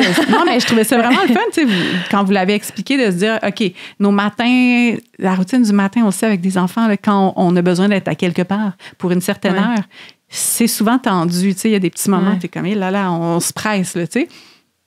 Puis là, vous avez montré que vous dormiez en tente, puis que le déjeuner se passait dehors, puis tout ça. Puis on l'a essayé, nous aussi, on en a fait des nuits de tente à côté de la maison, de juste du glamping. De glamping. Puis là, j'étais comme, hey, c'est vrai, il y a comme un petit feeling où on n'est plus dans cette espèce de routine-là. Vivre dehors avec les enfants, c'est tellement plus facile. On dirait qu'il y a moins de gestion. On dirait que les enfants dehors, ils savent exister dehors. Je sais pas pour Marc Aurèle, mais il y a comme quelque chose, puis on se dit souvent ça avec nos amis, comme quand il y a des amis qui viennent à la maison où il y a plein d'enfants, quand ils sont dans le salon ou on est genre, wow, c'est intense. Puis là, ils vont dehors. Le son rebondit, c'est mûr. Oui, le son rebondit. Ben, c'est peut-être juste ça, peut-être juste sonore. Puis je suis comme un peu sensible au son, mais il y a comme quelque chose où je sens cette espèce de mélange d'émotions-là puis d'excitation. Tout ça. Puis là, dès qu'on est dehors, on dirait qu'ils s'organisent. Ils commencent à gosser avec un bâton. Là, finalement, ils s'inventent des jeux. Puis je suis comme, c'est tellement plus simple et moins de gestion quand tout le monde est dehors. Fait que juste d'intégrer plus de dehors aussi, c'est ça. C'est toutes des petites affaires que comme c'est rien de spectaculaire, là, mais ça fait vraiment, vraiment la différence. Là. Puis la première fois qu'on a dormi dehors en tente, c'était à Laval, chez mes parents, parce qu'il manquait d'espace dans la maison. T'sais, on est 4 enfants, puis là, on a des conjoints, des enfants, puis il manquait de place, c'est tout. T'sais, c'est ça que... Tu sais, des fois, comme il y a des choses, c'est comme on lit un livre, puis c'est une grande illumination, puis d'autres fois, on voit une photo qui nous fait cliquer, puis il y a d'autres fois, c'est comme... L'inspiration, pour moi, elle vient de partout, puis c'est ça, je trouve merveilleux, c'est comme, il manque de place, puis là, j'étais comme, ben pourquoi on ne dormirait pas dans la tente? Puis ça semblait presque...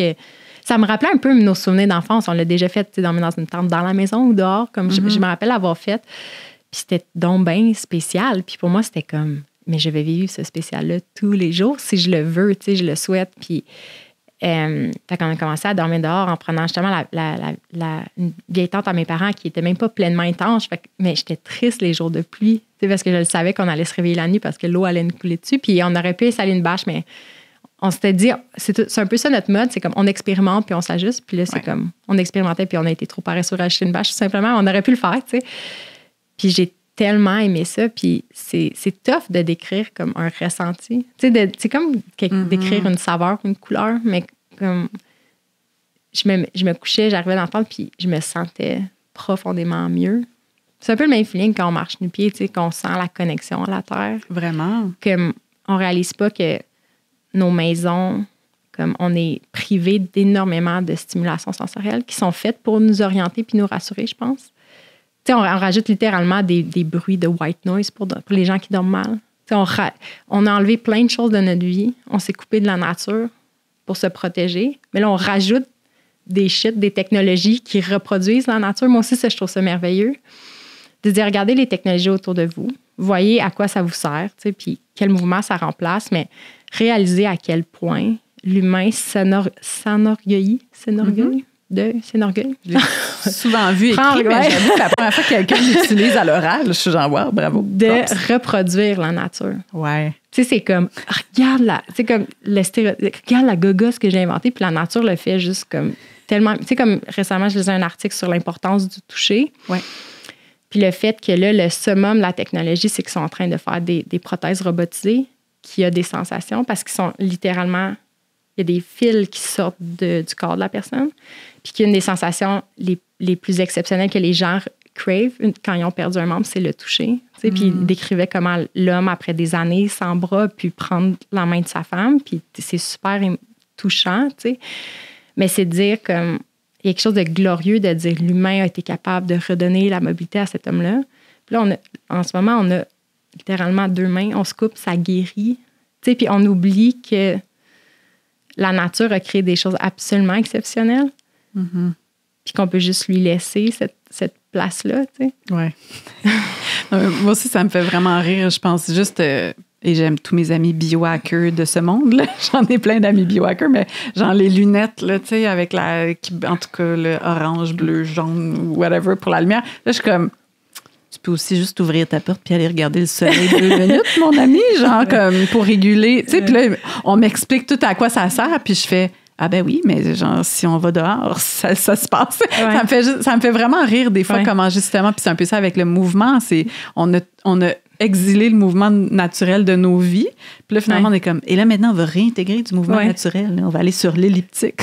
Ben voyons! Il y a quelque chose de drôle avec ça. Tu sais, je pense qu'il faut le regarder avec humour comment c'est créer des patentes pour recréer les choses qui étaient déjà présentes dans nos vies. Absolument. C'est fantastique. On met des cadres de nature puis de paysage. Tu sais, où on sortait des études scientifiques pour dire... Le vert dans les milieux de garde est bon, c'est apaisant pour les enfants. T'es comme, no shit, tu sais. Mm-hmm. Comme...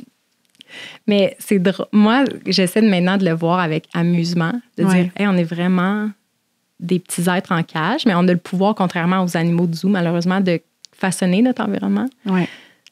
Puis, hey, on se trouve hot, là. Mais tu sais, on réalise pas qu'on s'est créé une petite cage, tu sais. Puis tu parlais de comment l'humain, on aime les technologies, puis je pense que je suis venue en paix aussi avec le fait que ça fait partie de la nature humaine. On est matérialiste. Oui. Tu sais, puis là, c'est dit très négativement. Puis je pense qu'il y a une connotation négative. Puis effectivement, quand on est une société qui valorise beaucoup la possession externe, comme gage de succès dans la société, c'est vrai qu'il y a un revers négatif. Mais si on en est rendu là, c'est que parce que par nature, on valorise les objets. Puis justement, comme un des chercheurs que je suis, que j'aime beaucoup, Bill Schindler, lui, c'est un spécialiste de la transformation alimentaire avec des outils rudimentaires. Puis il dit, si on essaie de se questionner depuis quand le problème a commencé, bien, il dit c'est depuis le premier outil de pierre. Tu sais, l'humain, on a existé avec des outils, même notre corps, comme il a nommé que, tu sais, les lions, mettons, ils ont des dents puis des griffes qui sont représentatives de leur mode alimentaire, c'est des prédateurs. Mm-hmm. Mais l'humain, nous, on n'a pas ça. Mais on est quand même des carnivores, des omnivores, parce qu'on a créé des outils qui font le travail pour nous. Ouais. Fait à cause qu'on avait des outils pour le faire, notre corps, c'est ça l'évolution aussi graduelle, c'est que si on n'en a pas besoin, notre corps veut être efficace. Fait qu'il ne va pas garder certaines caractéristiques si on n'a pas besoin. Puis dire, la façon qu'on s'est formé, c'est parce qu'on avait des outils. Fait qu'on est lié à ces outils-là. Fait que c'est normal qu'il y ait une résistance à s'en départir, en fait. Ouais. Comme ça aussi, d'avoir l'espèce de genre, il faut questionner quelque chose. Mais en même temps, c'est profondément humain de s'attacher à un objet, tu sais. Mm-hmm. Hey, j'ai fait des Legos avec Marc Aurèle l'autre jour. Puis j'ai mis 2 yeux. J'ai fait comme un petit Wall-E cute, là. Puis j'étais pas capable de le défaire. Parce que j'avais l'impression que cet objet-là avait une âme. Oui. Oui. L'attachement aux objets est bien réel. Moi aussi, il y a des objets qui font partie de ma vie. Puis on a juste à penser au toutou aussi, là, des enfants. C'est comme notre histoire. Mais il y a comme... Il y a une âme, là, ce toutou-là, dans les yeux de ma fille. Puis moi aussi, là, il y a des objets que je suis comme un petit coussin à côté de toi. Là. Hier, je l'ai nommé le petit calice de coussin parce que, en tout cas, notre histoire, il m'a coûté très cher pour une erreur que j'ai faite. Mais il existe et puis pour moi, il représente comme toute l'âme de mon podcast. Tu sais, qu'il soit à côté de toi en ce moment, tu sais, c'est un coussin, là, je veux dire, c'est d'un dérivé de pétrole, un peu de coton, mais tu sais, mais il y a une âme parce que j'y ai mis un sens. Puis les objets, c'est sûr qu'ils ont des sens, mais puis oui, ça peut être difficile des fois quand on se fait dire justement comme les chaises, les divans, c'est peut-être pas quelque chose qui est bénéfique puis tu la manière dont c'est en train de modifier notre corps, c'est peut-être pas à notre avantage. Fait que je comprends là, qu'on a un petit comme, agrippement à ces objets-là, mais c'est ça. C'est ça, tout le temps de comprendre le cerveau puis d'où ça vient, puis les chercheurs que tu nommes, ça permet, on dirait tout le temps de moi de rajouter un grain de bienveillance puis d'autocompassion, là, de faire, c'est correct, c'est comme ça que mon cerveau fonctionne, c'est ça la nature humaine. Oui. Je sais pas pour toi, mais il y a des moments où je m'arrête puis je me dis, c'est la vie humaine, c'est dommage fucked up. Mm-hmm. Je peux comme pas croire qu'on en est rendu là. Mais à partir du moment où je me ressente sur, on est rendu là parce qu'il y a des tendances naturelles qui nous ont amenés là, puis c'est juste une évolution graduelle. On dirait que ça m'apaise, puis ça me reconnecte à notre humanité, justement. Comme j'avais déjà entendu quelqu'un dire, je me rappelle plus c'était qui, mais il disait comme, si tu demandais à quelqu'un de designer le système de santé, il le designerait pas comme en ce moment. C'est tellement inefficace, mais la personne, les gens qui l'ont designé, ils l'ont pas designé comme ça. Ils l'ont designé, puis au début, ça fonctionnait quand même bien, je pense, que ça répondait peut-être à un besoin légitime. Puis au fil des ans, il y a juste comme, le système s'est alourdi, puis c'est encrassé, puis en ce moment, il est pas bon, mais ça partait d'une bonne place aussi, là, tu sais, puis... Fait que quand je regarde le portrait puis que je capote ma vie, tu sais, c'est toujours de se recentrer sur... C'est comprendre profondément c'est quoi la croyance ou l'élan naturel qui nous a porté à faire ça, puis dire consciemment, même si c'est vraiment difficile, je vais essayer de faire autre chose parce que cette chose-là fait du sens. Oui. En fait. Oui, bien de reconnecter aux besoins qui ont mené à la création de cet objet ou de cette technologie. Puis récemment, je lisais un truc à propos des écrans aussi, parce qu'on se tape vraiment sur la tête, on est comme ça n'a pas de bon sens, les écrans, puis on le sait. Puis, mais de se ramener justement à notre nature humaine, quels besoins ça vient répondre. Puis, tu sais, même la télévision, ou à la base, là, les émissions de télévision et tout ça, il y a un besoin de connexion sociale. Puis là, moi, quand j'ai pris conscience de ça, c'est comme, OK, ben quand je regarde des séries télé, là, comme, j'en regarde pas beaucoup, mais quand je ressens ce besoin-là, qu'est-ce qui se passe? Pourquoi j'ai le goût? En fait, pourquoi j'utilise la stratégie de regarder une série? Comme ça vient répondre à quel besoin? Puis, oui, il y a des fois, c'est comme de zone out, mais je pense pas que c'est vraiment ça. Puis finalement, je me rends compte que j'ai l'impression de vivre des connexions, des liens avec les autres. Je suis dans les histoires d'autres gens, mais c'est super facile parce que c'est pas impliquant. Ils me voient pas, là. Je sais pas, il y a pas de réciprocité. Je reçois des informations sociales, je suis impliquée dans des histoires. Puis c'est peut-être pour ça qu'on aime le patinage aussi, mais comme je reçois tout ça, puis là, après ça, je suis comme, merci beaucoup. J'ai eu l'impression de remplir mon vase de connexion sociale, tu sais, sans engagement. C'est magique. Puis on devient investi dans ces histoires-là. Tu sais, quand on écoute une série de télé, là, le nombre de fois que l'épisode finit, où on a l'impression que tant qu'on n'a pas tout écouté, toutes les saisons, qu'il y a quelque chose d'incomplet en nous. On veut une résolution. C'est ça qui fait que ça fonctionne, puis qu'on binge-watch des émissions, c'est qu'ils mettent une petite intrigue à la fin, mais c'est que je pense aussi, c'est que une bonne série, c'est que les personnages, il y a des intrigues intéressantes, mais il y a une arche, les personnages se transforment, puis on veut savoir qu'est-ce qui se passe, tu sais. Puis on veut, nous, vivre ce voyage-là émotif avec la personne, puis c'est insoutenable des fois de ne pas avoir fini une série, puis on va passer la nuit à le faire, même si rationnellement, on pourrait aller faire autre chose, mais je suis d'accord que tant que je voyais les écrans comme une source de divertissement, puis c'était vu comme ça, un hit rapide de dopamine insignifiant. Puis j'étais comme, mais on dirait que ça explique pas nos comportements. Ça explique pas nos comportements. Mais quand ce que tu nommes, quand tu dis, ah non, mais c'est parce qu'il n'y a plus d'humain, puis on s'en rend pas compte, mais là, on le voit à travers des images. Puis même si c'est pas la vraie chose, c'est assez bien fait ou puissant pour nous combler en partie. Ça change absolument tout. T'sais. Puis c'est pour ça que la télé, j'en ai pas. Mais des fois, je me dis, peut-être que je vais en remettre une pour des moments où la réalité, c'est que je ne vis pas de manière naturelle. Tu sais, je veux dire, c'est ça aussi. Là, maintenant, je vois les technologies comme de dire, OK, ben on est tellement loin de comme on est supposé vivre. Si les technologies sont utilisées pour apaiser ou compenser momentanément le temps qu'on structure autre chose, on est plus en paix avec ça maintenant. Oui, mais tu as raison de le voir comme quelque chose qui va pallier temporairement à quelque chose dont on manque profondément, mais là, d'en prendre conscience puis de dire, OK, bien d'abord, est-ce qu'on reconfigure nos vies puis on restructure comment on vit? Parce que là, on a parlé de l'intérieur de la maison, des habitudes de vie, être à l'extérieur, mais comme on parle depuis presque le début de l'épisode, tout ça n'a aucun sens s'il n'y a pas d'autres humains. Puis c'est le constat que vous faites, je pense, puis que moi aussi, je fais à mon grand désarroi au départ. Là, j'étais comme, non, moi, je suis quelqu'un d'introverti, je suis indépendante, j'ai besoin de mon temps toute seule. Puis je me rends compte que ces narratifs-là m'ont vraiment beaucoup nourri pendant plusieurs années, mais j'avais quand même cette espèce d'élan-là de faire, il me semble que j'ai le goût d'être avec du monde. Puis, mais tu sais, il y avait cette espèce de dissonance-là entre ce que je pensais à propos de moi-même, puis finalement, de quoi j'ai besoin, puis de m'avouer que j'ai besoin de connexion humaine, j'ai besoin de me sentir en sécurité, d'être avec des gens où il y a une appartenance qui n'est pas conditionnelle, qui n'est pas pour aller prendre un verre ou d'aller vivre quelque chose d'excitant, aller voir un spectacle ou aller regarder un film, mais que vraiment, j'ai besoin de partager mon quotidien, mes défis de la vie avec d'autres personnes, puis que ça ne peut pas reposer uniquement sur mon partenaire de vie, là, de me rendre compte de ça. Très inconfortable au départ, mais après ça, tu sais, d'arriver à ce constat-là puis de faire parfait, OK, ben le village, comme qu'est-ce qu'on fait puis comment est-ce qu'on reconfigure nos vies. Nous, c'est là où on est rendu. C'est comme on a reconnu ce besoin-là en nous. Il y a peut-être des gens qui nous écoutent qui ne sont pas encore dans la reconnaissance que c'est un besoin fondamental humain. Là. En tout cas, venez nous rejoindre si vous n'êtes pas là.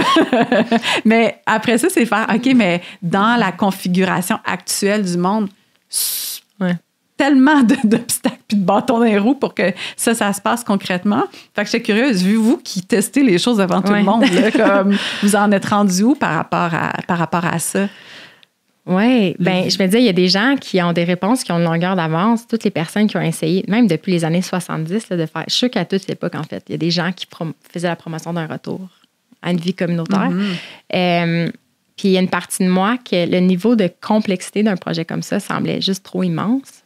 L'aspect de le territoire, avoir par exemple une terre ou de l'argent, puis rassembler plusieurs personnes. Puis on dirait que mon cerveau est comme un peu jammé parce qu'il y a une partie de moi qui se disait, je pense que dans le contexte actuel, l'option numéro 1, c'était d'aller vivre dans une tribu. C'était comme, je me disais, ça reste une possibilité. Comme on est libre, on peut demain matin changer notre vie complètement. Puis je réalisais que je vais rester proche de ma famille, fait que je vais pas nécessairement vivre ça.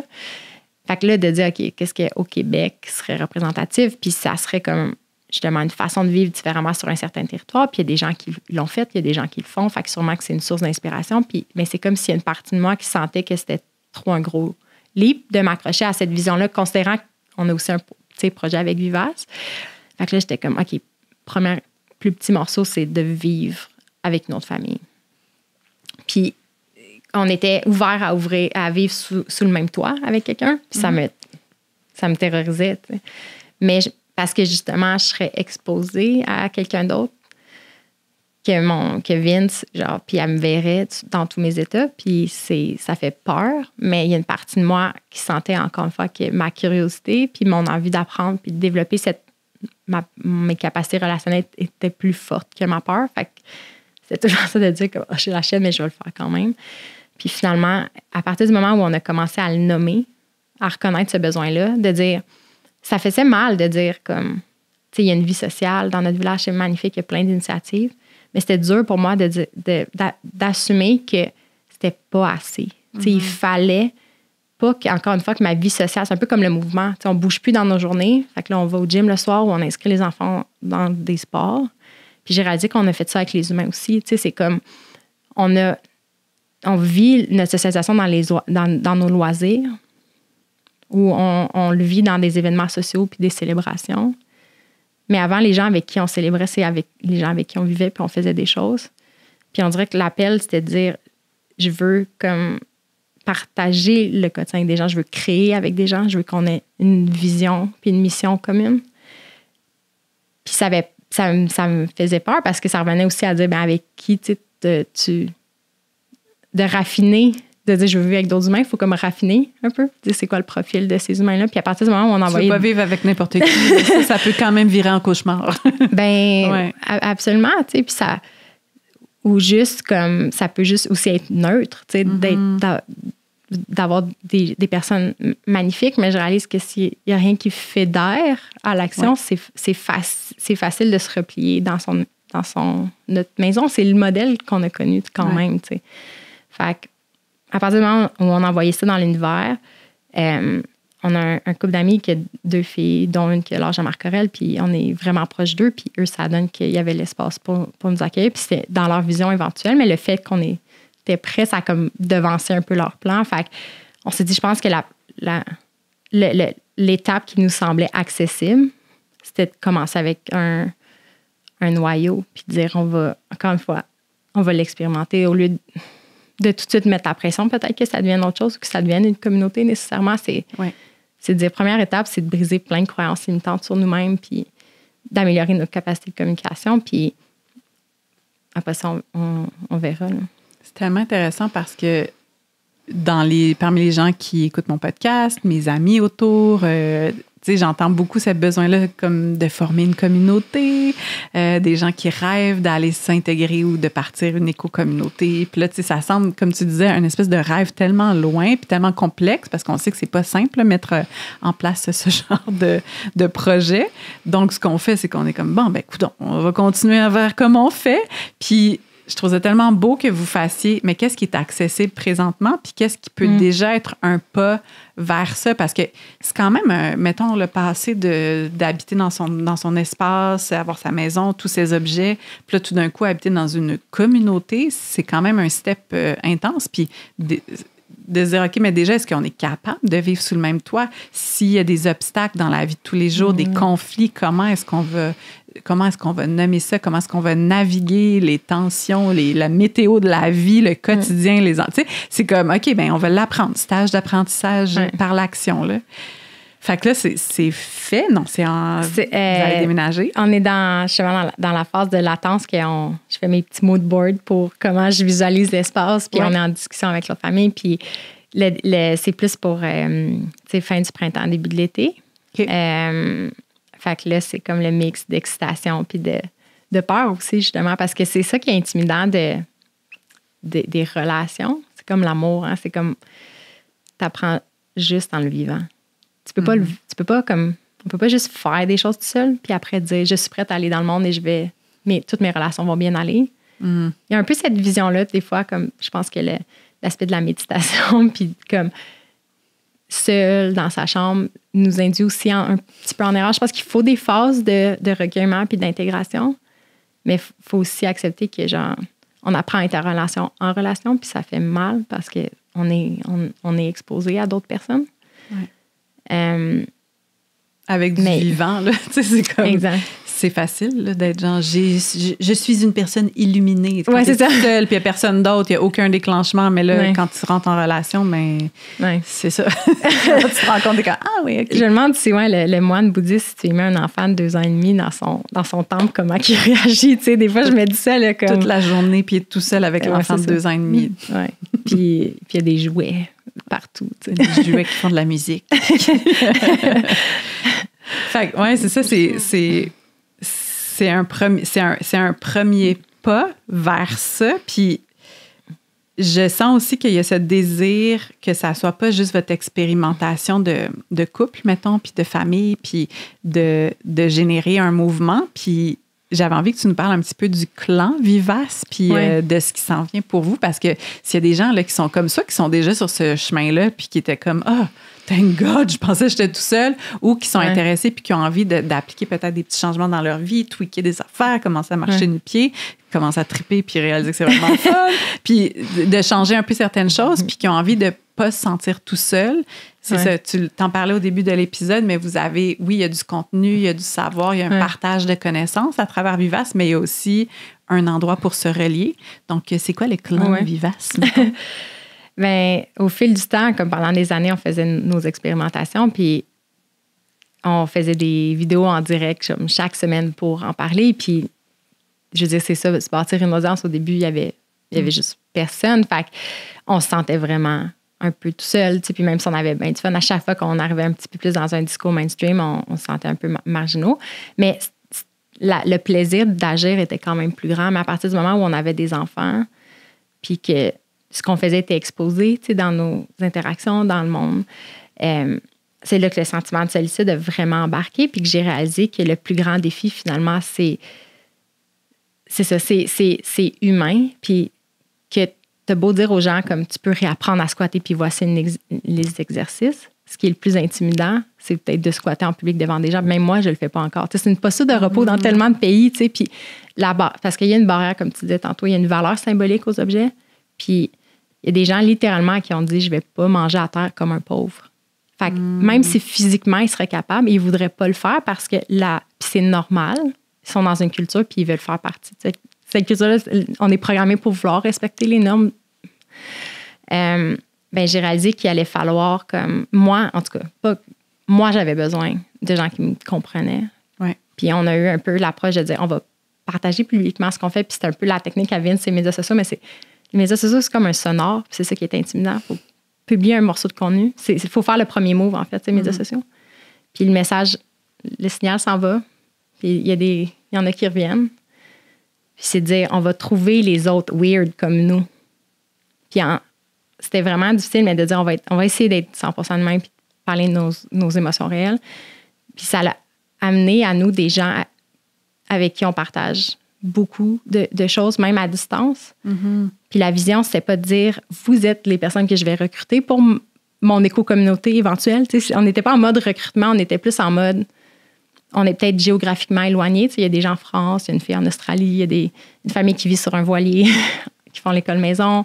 Mais de dire chacun dans notre petit bout de pays, grâce au web, finalement, grâce aux médias sociaux, on est capable de se sentir moins seul puis relié. Déjà là, ça fait vraiment, vraiment du bien. Fait que c'est ça, le clan, c'était Vince, c'était comme, on pourrait avoir notre app privée comme ça, il n'y a pas tout le bruit non plus, puis la publicité d'autres plateformes. Mm-hmm.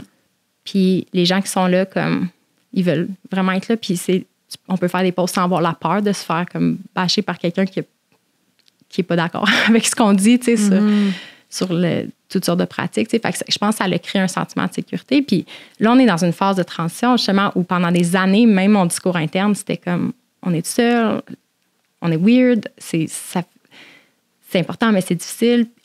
Oh my God, il y a de quoi qui se passe.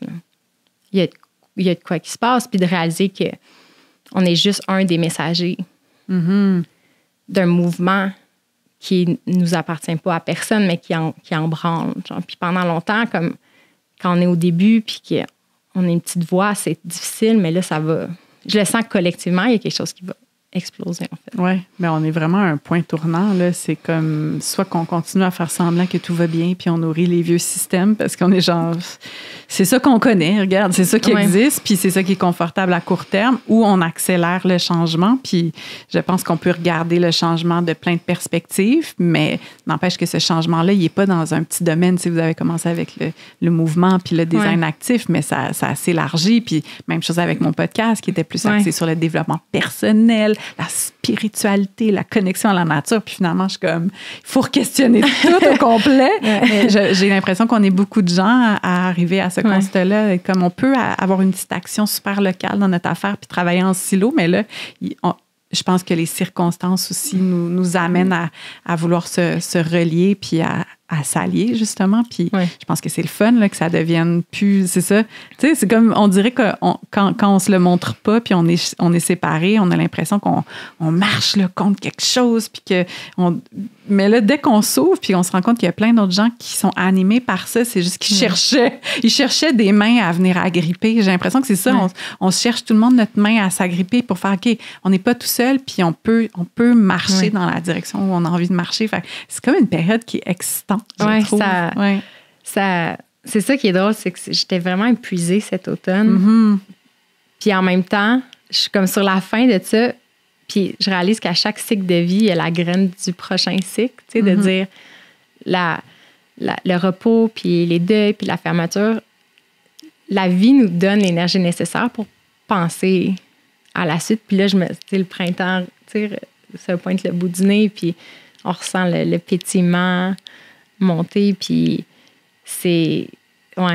Tu sais, on est comme, là, c'est un petit pétillement, mais cette année, je pense que je sens, là, ça va se passer. Mm-hmm. Mm-hmm. Qu'est-ce qui t'a épuisé cet automne? Est-ce que c'était Tu sais, parce que, je sais pas, mettons, on met tellement de choses en place dans nos vies pour se sentir bien. Puis c'est un peu le moteur de tout ça. Là. Je veux dire, on n'est pas juste en train de questionner les affaires pour questionner les affaires. Comme, c'est parce qu'il y a ce profond désir-là de savourer la vie, de se sentir en vie, de comme d'être genre, me semble, ça pourrait être encore plus... Tu sais, tout est là pour que ce soit extraordinaire. Là. Comment est-ce qu'on peut mélanger les affaires pour que ça le devienne? Puis là, finalement, dans nos vies, des fois, de se sentir épuisé. Puis je te pose la question parce que je ressens un peu ça. Puis je pense que j'en émerge, là, mais j'ai ressenti, moi aussi, cet automne, beaucoup d'épuisement, de découragement, de fatigue, de remise en question. Puis je suis curieuse de savoir, comme toi, c'est quoi qui est comme... J'ai l'impression que c'est comme une balle de notes qu'on tire sur des petites ficelles. Je sais pas, toi, comment tu le vois, ton épuisement. Si finalement, il y a plein de choses comme entremêlées, puis je commence à justement défaire les fils, mais je suis assez analytique en général, fait que mon réflexe, c'est de me déposer puis de dire, je vais essayer de trouver la source du problème. Puis là, il y en avait juste, c'était de tout bord, de côté, de dire comme, de juste reconnaître, je pense que j'avais un trauma lié à la naissance de Marc-Aurèle, qui était une césarienne que je voulais pas. De dire, OK, j'ai mis ça dans une petite boîte dans ma tête pendant vraiment longtemps, puis je pensais que j'étais correcte. Mais là, avec la fatigue, j'ai réalisé que Marc-Aurèle vieillit, puis je suis moins fatiguée, mettons, je dors la nuit, enfin. Il y a encore de quoi qui reste, puis qui revient. Puis l'idée d'avoir un deuxième enfant fait émerger beaucoup de peur. Fait que je sais comme, OK, ça, c'est un gros dossier. Puis après, t'as comme aussi toute la trame les traumas aussi générationnels, de dire, il y a même des choses qui m'habitent que je sens que ça ne m'appartient pas. Puis je vais essayer d'aller creuser parce que je ne suis pas capable de le rationaliser. Fait que ça, c'était une des branches.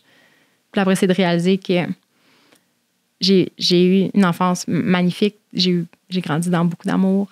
J'ai des beaux souvenirs. Puis c'est l'enfance que je voulais protéger. Mais de réaliser que même si un parent nous offre tout l'amour du monde, si le style de vie ne correspond pas à nos besoins, puis s'il n'est pas comblé, ça a des répercussions. Puis aussi d'avoir vécu un cheminement à l'école, comme beaucoup de petites filles où on a répondu à toutes les attentes. Puis, genre, j'étais misérable au final quand j'y repense à quel point j'étais anxieuse, mais encore une fois, je l'avais internalisé comme c'est juste moi.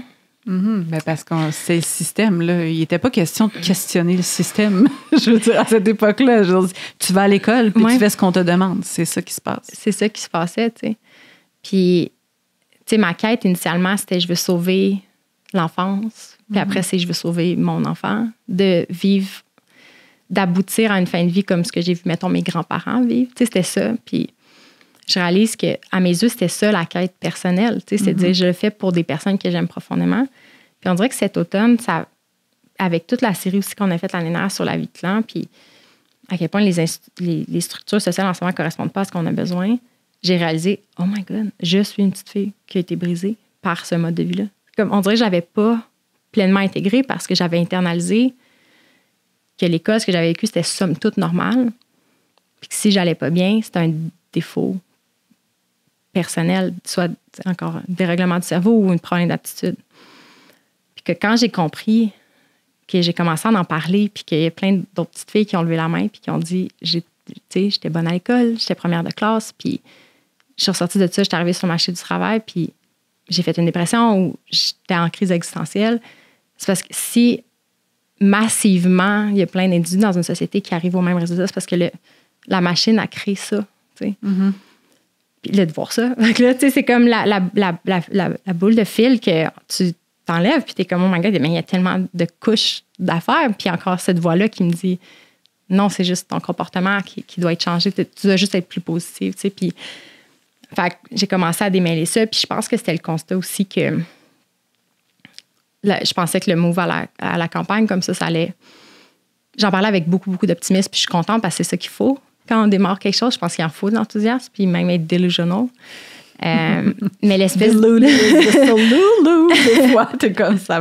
Il faut une petite période d'illusion. Même quand tu deviens parent, il faut être un petit peu delusional là, au début, on dirait. Absolument. La vie, elle nous donne une bonne dose, tu sais, puis de réaliser que même s'il y avait plein de nature autour de moi, je commençais à passer de plus en plus de temps dedans, puis j'avais juste besoin d'être en boule couchée dans mon lit, tu sais, puis j'étais comme, pourquoi je sors pas dehors, tu sais, comme la nature est là, puis c'était comme, même si intellectuellement, tu sais, j'avais lu des livres qui disaient que l'unité sociale de base, c'est un camp de 20 à 30 personnes. Tu sais, rationnellement, je le savais. J'étais pas capable de l'accepter pleinement. Puis de me dire, ce que je vis, le désarroi que je ressens, c'est un effet direct de l'isolement. On dirait que j'étais pas capable de l'accepter. Je me disais, il faut juste que je change de quoi. Il faut que j'aille plus vers les autres. C'est parce que je suis pas capable de demander d'aide. Tu sais, fait que juste de me déposer aussi là-dedans, de dire, je pense qu'il y avait une souffrance juste réelle de l'isolement que j'étais pas capable d'intégrer, puis je me sentais complètement impuissante. Tu sais, je pense que j'étais épuisée de ma vie de parent, puis je pense que beaucoup de parents le nomment. Tu sais, ils disent, je sais que je pourrais aller plus demander d'aide, mais j'ai pas l'énergie. J'ai pas l'énergie, moi, juste même moi, à mettre en place des soupers pour se voir le soir, même si ça me faisait du bien, investir un peu d'énergie pour ça, c'était rendu trop. Ouais. Puis là, ça devient une espèce de cercle vicieux où... Puis, c'est ça, tu sais, de ne pas voir d'issue rapide, puis de dire comme c'est la première fois de ma vie que j'aime ça, la résolution de problème, mais ce problème-là était juste trop grand pour moi. On dirait que tu viens de mettre exactement les mots sur ce que j'ai vécu aussi, comme qui a commencé à la fin de l'automne, début d'hiver, puis qu'en février, je suis tombée en plein dedans. C'est comme... Ouais. Je vois pas l'issue, puis moi aussi, super comme proactive, puis on essaie des nouvelles affaires, puis garde, problème, solution, puis on essaie, puis c'est pas grave, puis adaptabilité. Puis là, c'était comme si j'avais tiré sur des affaires, puis tout ce qui s'écroulait, j'étais comme, je sais pas qu'est-ce que je peux faire avec ce ramassis de morceaux de ce que je viens de déconstruire. Ça a l'air de rien, là. Comme, c'est plus juste un petit bout de ma vie que je suis comme, un petit réno, là, on va mettre des tuiles dans la salle de bain, regarde, c'est beau. Tu sais, c'est plus ça, là, c'est comme, tout s'est écroulé. Puis là, de faire OK. Puis là, tu regardes, t'es comme OK, ma maison, tu sais, tout ce que j'ai construit autour de moi, il faut que je regarde autour. Puis là de faire oups, là, il va falloir qu'on se parle, puis qu'on se rallie, puis comme je peux plus régler ces problèmes-là toute seule chez nous, tu sais, en lisant des livres, puis en méditant un petit peu plus, puis en allant faire un petit stage. Ça va pas être ça sera pas mon jus vert, puis comme mon breathwork qui va m'aider. Malheureusement, là, t'es comme shit, je suis à court de solutions, puis il y a pas, tu sais, je peux m'agripper à rien pour commencer à rebâtir quelque chose. C'est genre, shit, je suis devant un champ de ruines, qu'est-ce qu'on fait, tu sais? Puis je pense que, en tout cas, je sais pas pour toi, mais probablement, tu nommes plein d'affaires, en tout cas, je pourrais faire comme moi aussi, tout le long que tu parlais dans les dernières minutes, je suis comme, moi aussi, exactement ça, moi aussi. Mais je pense qu'on utilise peut-être le fait de communiquer ce qui se passe pour nous dans cette espèce d'espoir-là, d'aller rallier, comme tu dis, d'autres gens, puis qu'on puisse mettre en branle un changement, parce que c'est ça. Bien qu'à un moment donné, on se tape la tête sur un plafond. Comme, je pense que j'ai fait le maximum que je pouvais faire toute seule. Oui, exactement. C'est comme, on dirait qu'on résiste, tu sais, parce qu'on veut justement se replier sur des solutions. Même le biohacking, là, un petit problème, une solution évidente, tu sais. Ouais. Puis c'est plus vaste que ça, tu sais. Puis ce que tu œuvres dans le monde de l'art de la créativité depuis tellement longtemps. Puis moi, ce qui me fait du bien aussi, c'est d'appliquer comme l'expérience artistique sur l'expérience entrepreneuriale ou même de comment concevoir un nouveau mode de vie. C'est que la création, ça implique une phase de destruction ou de remise en question de ce qui est. Tu as besoin, c'est comme des pièces Lego, tu as besoin de défaire les pièces pour avoir de la ressource pour reconfigurer autre chose. Mais la phase, justement, où c'est plus rien. Ça peut être autant enivrant parce que là, tu es dans le monde des possibles, comme ça peut être terrifiant si, en fait, il n'y en a pas de mode d'emploi. Je pense que c'est ça un peu l'aspect humain en ce moment. C'est que on a certains morceaux, puis on ne sait pas comment les lier parce qu'on ne sait pas exactement à quoi ça devrait ressembler. Puis on dirait que récemment, j'ai compris que, encore une fois, on aime ça écouter des films, puis on sait qu'il y a un début, puis un milieu, puis une fin, puis qu'à la fin d'une heure et demie, il va y avoir une résolution. Puis c'est dur d'accepter. Comme en ce moment, qu'on est dans notre histoire, puis c'est une histoire qui est collective. Puis en ce moment, on n'a pas les réponses. Juste d'accepter ça, de dire, OK, on est à la phase où on a tout remis en question jusqu'à remettre en question l'individualisme. Puis là, on n'a plus de repères, puis on réalise que la société a aussi rejeté la religion, fait qu'on n'a même pas de repères spirituels. Qu'est-ce qu'on fait à partir de maintenant?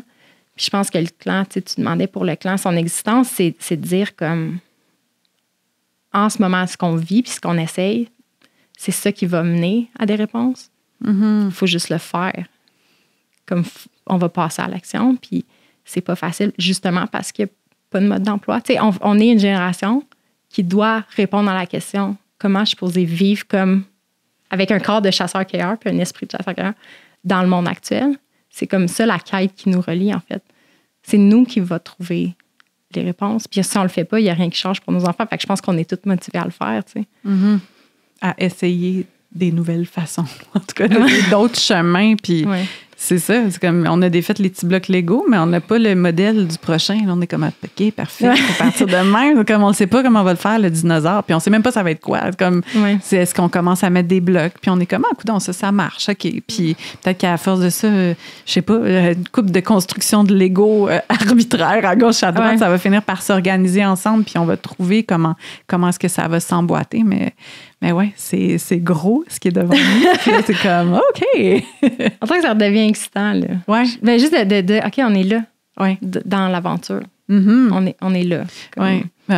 Avec ma fille, elle va avoir 7 ans, tu sais, puis elle commence à vouloir s'intéresser à l'histoire là, de façon plus large. Ben, il y a eu les dinosaures puis les princesses, là, mais comme outre ça, de vraiment comprendre. Puis en ce moment, on écoute un podcast sur des personnages historiques, puis c'est souvent des personnages qui ont fait en sorte que l'histoire a changé, puis je me rends compte que moi, ça m'intéresse vraiment beaucoup. Je suis comme, coudonc, c'est quoi cet intérêt-là qu'on a partagé en ce moment? C'est que je pense que je cherche des réponses dans des patterns qui se sont passés à diverses périodes de l'histoire en ce moment. Fait que je suis comme, OK, là, une telle a brisé un peu le statu quo. OK, il y avait de la résistance. Hey, c'est normal que les gens ne soient pas d'accord quand il y a une idée nouvelle qui est apportée ou qui change qui sort de la norme. OK, c'est correct. On dirait que ça m'aide à intégrer ce que je suis en train d'expérimenter dans ma vie puis ce qu'on expérimente dans le collectif, là, d'être comme, OK, quand il y a une fin de système, la Révolution française, comment ça s'est passé? Comment est-ce que les gens ils se sont mis ensemble pour être capables de faire tomber quelque chose qui avait l'air d'être absolu puis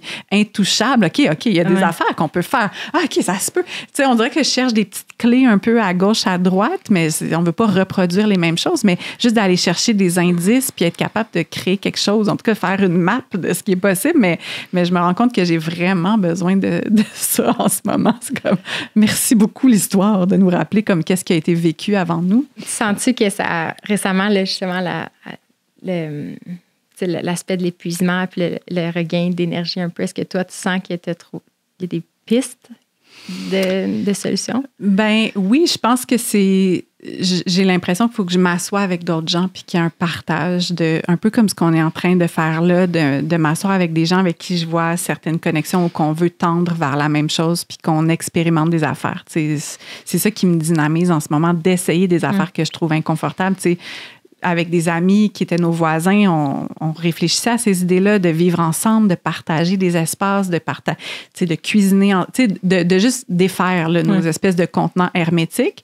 Puis on se rendait compte que c'était super dur, puis demander de l'aide, super dur. Puis là, la semaine passée, j'avais une grosse semaine de travail, puis je suis allée juste passer 4 heures avec leur bébé pour qu'ils puissent aller au spa, mettons. Mais tu sais, dans ma tête, ça, c'est rien, là. C'est absolument rien, mais juste de faire, OK, moi, je vais être un peu inconfortable dans mes habitudes. Genre, moi, je travaille toute la semaine, mais là, je vais aller passer 4 heures avec un bébé.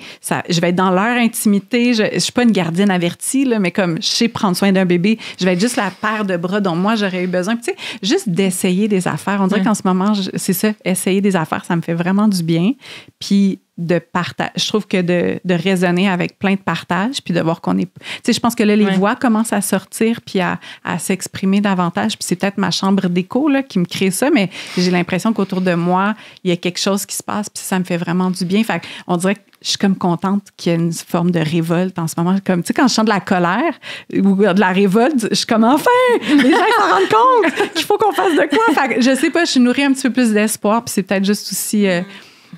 le printemps et tout ça, mais j'ai l'impression que j'en émerge encore, mais en même temps, c'est super dur, je trouve, d'arrimer nos vies individuelles là-dedans parce qu'il y a quand même, genre, faut payer les loyers, les hypothèques, faut qu'on... Tu sais, il y a encore des choses où on doit vivre avec ces contraintes-là aussi, puis essayer... Fait qu'il y a ça aussi, je suis comme, shit, faut quand même que... Je peux pas juste penser au monde de demain, là, puis m'asseoir, puis m'organiser des affaires. Il faut que j'aille faire des reels avec des partenariats pour générer du revenu, pour être capable de payer... Tu sais, il y a ça aussi, fait qu'il y a cette tension-là de comme, il faut quand même aussi continuer à nourrir ce système-là parce qu'on existe dans ce système-là, puis c'est ça. Fait que c'est tout ça, un peu ces tensions-là en ce moment, mais... Ouais. Je chantais aussi, tu sais, comme on essaie, tu sais, la grandeur, tu sais, notre vision tu sais, d'une humanité comme plus, pas affirmée, mais comme reconnue puis vécue, avec l'espèce de banalité du quotidien, tu sais, de dire comme, tu sais, on a des rêves de grandeur, puis là, on est là à faire notre vaisselle tout seul, puis on est comme, tu sais.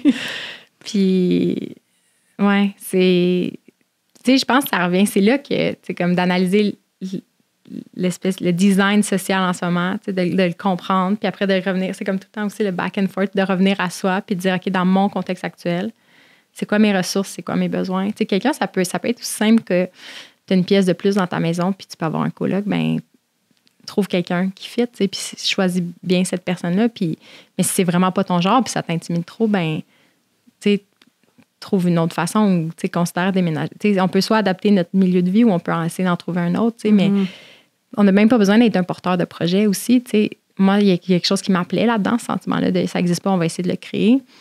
Mais je comprends que quelqu'un me dit j'ai pas l'espace, je peux pas porter ça, mais il faut pas juste des leaders dans la vie, il faut un groupe, tu sais, puis faire partie d'un groupe puis participer. Juste être présent, ça a aussi de la valeur, tu sais. Fait qu'il y a comme pas de... Il y a réellement pas de bonne façon de faire, mais en ce moment, c'est juste de où chacun on est, qu'est-ce qu'on peut faire. Puis je suis convaincue que... Moi, j'en entends des belles histoires de ça au cœur de la ville, ou en banlieue, ou en campagne. Il n'y a pas de lieu que c'est un succès magique. Oui, ça, c'est important de le déconstruire. Là. C'est pas le déménagement à la campagne ou dans un village qui fait en sorte que tu trouves ta communauté puis ton clan. Puis que... Ça peut aider, mais ça se peut qu'il y ait d'autres choses qui émergent. Puis pour les gens qui veulent vous rejoindre, là, le clan Vivace, on peut vous rejoindre sur le site web. C'est Vivace. Vivace.maison. .maison. Mais là où c'est très actif, là, on est présent, c'est Instagram. Ouais.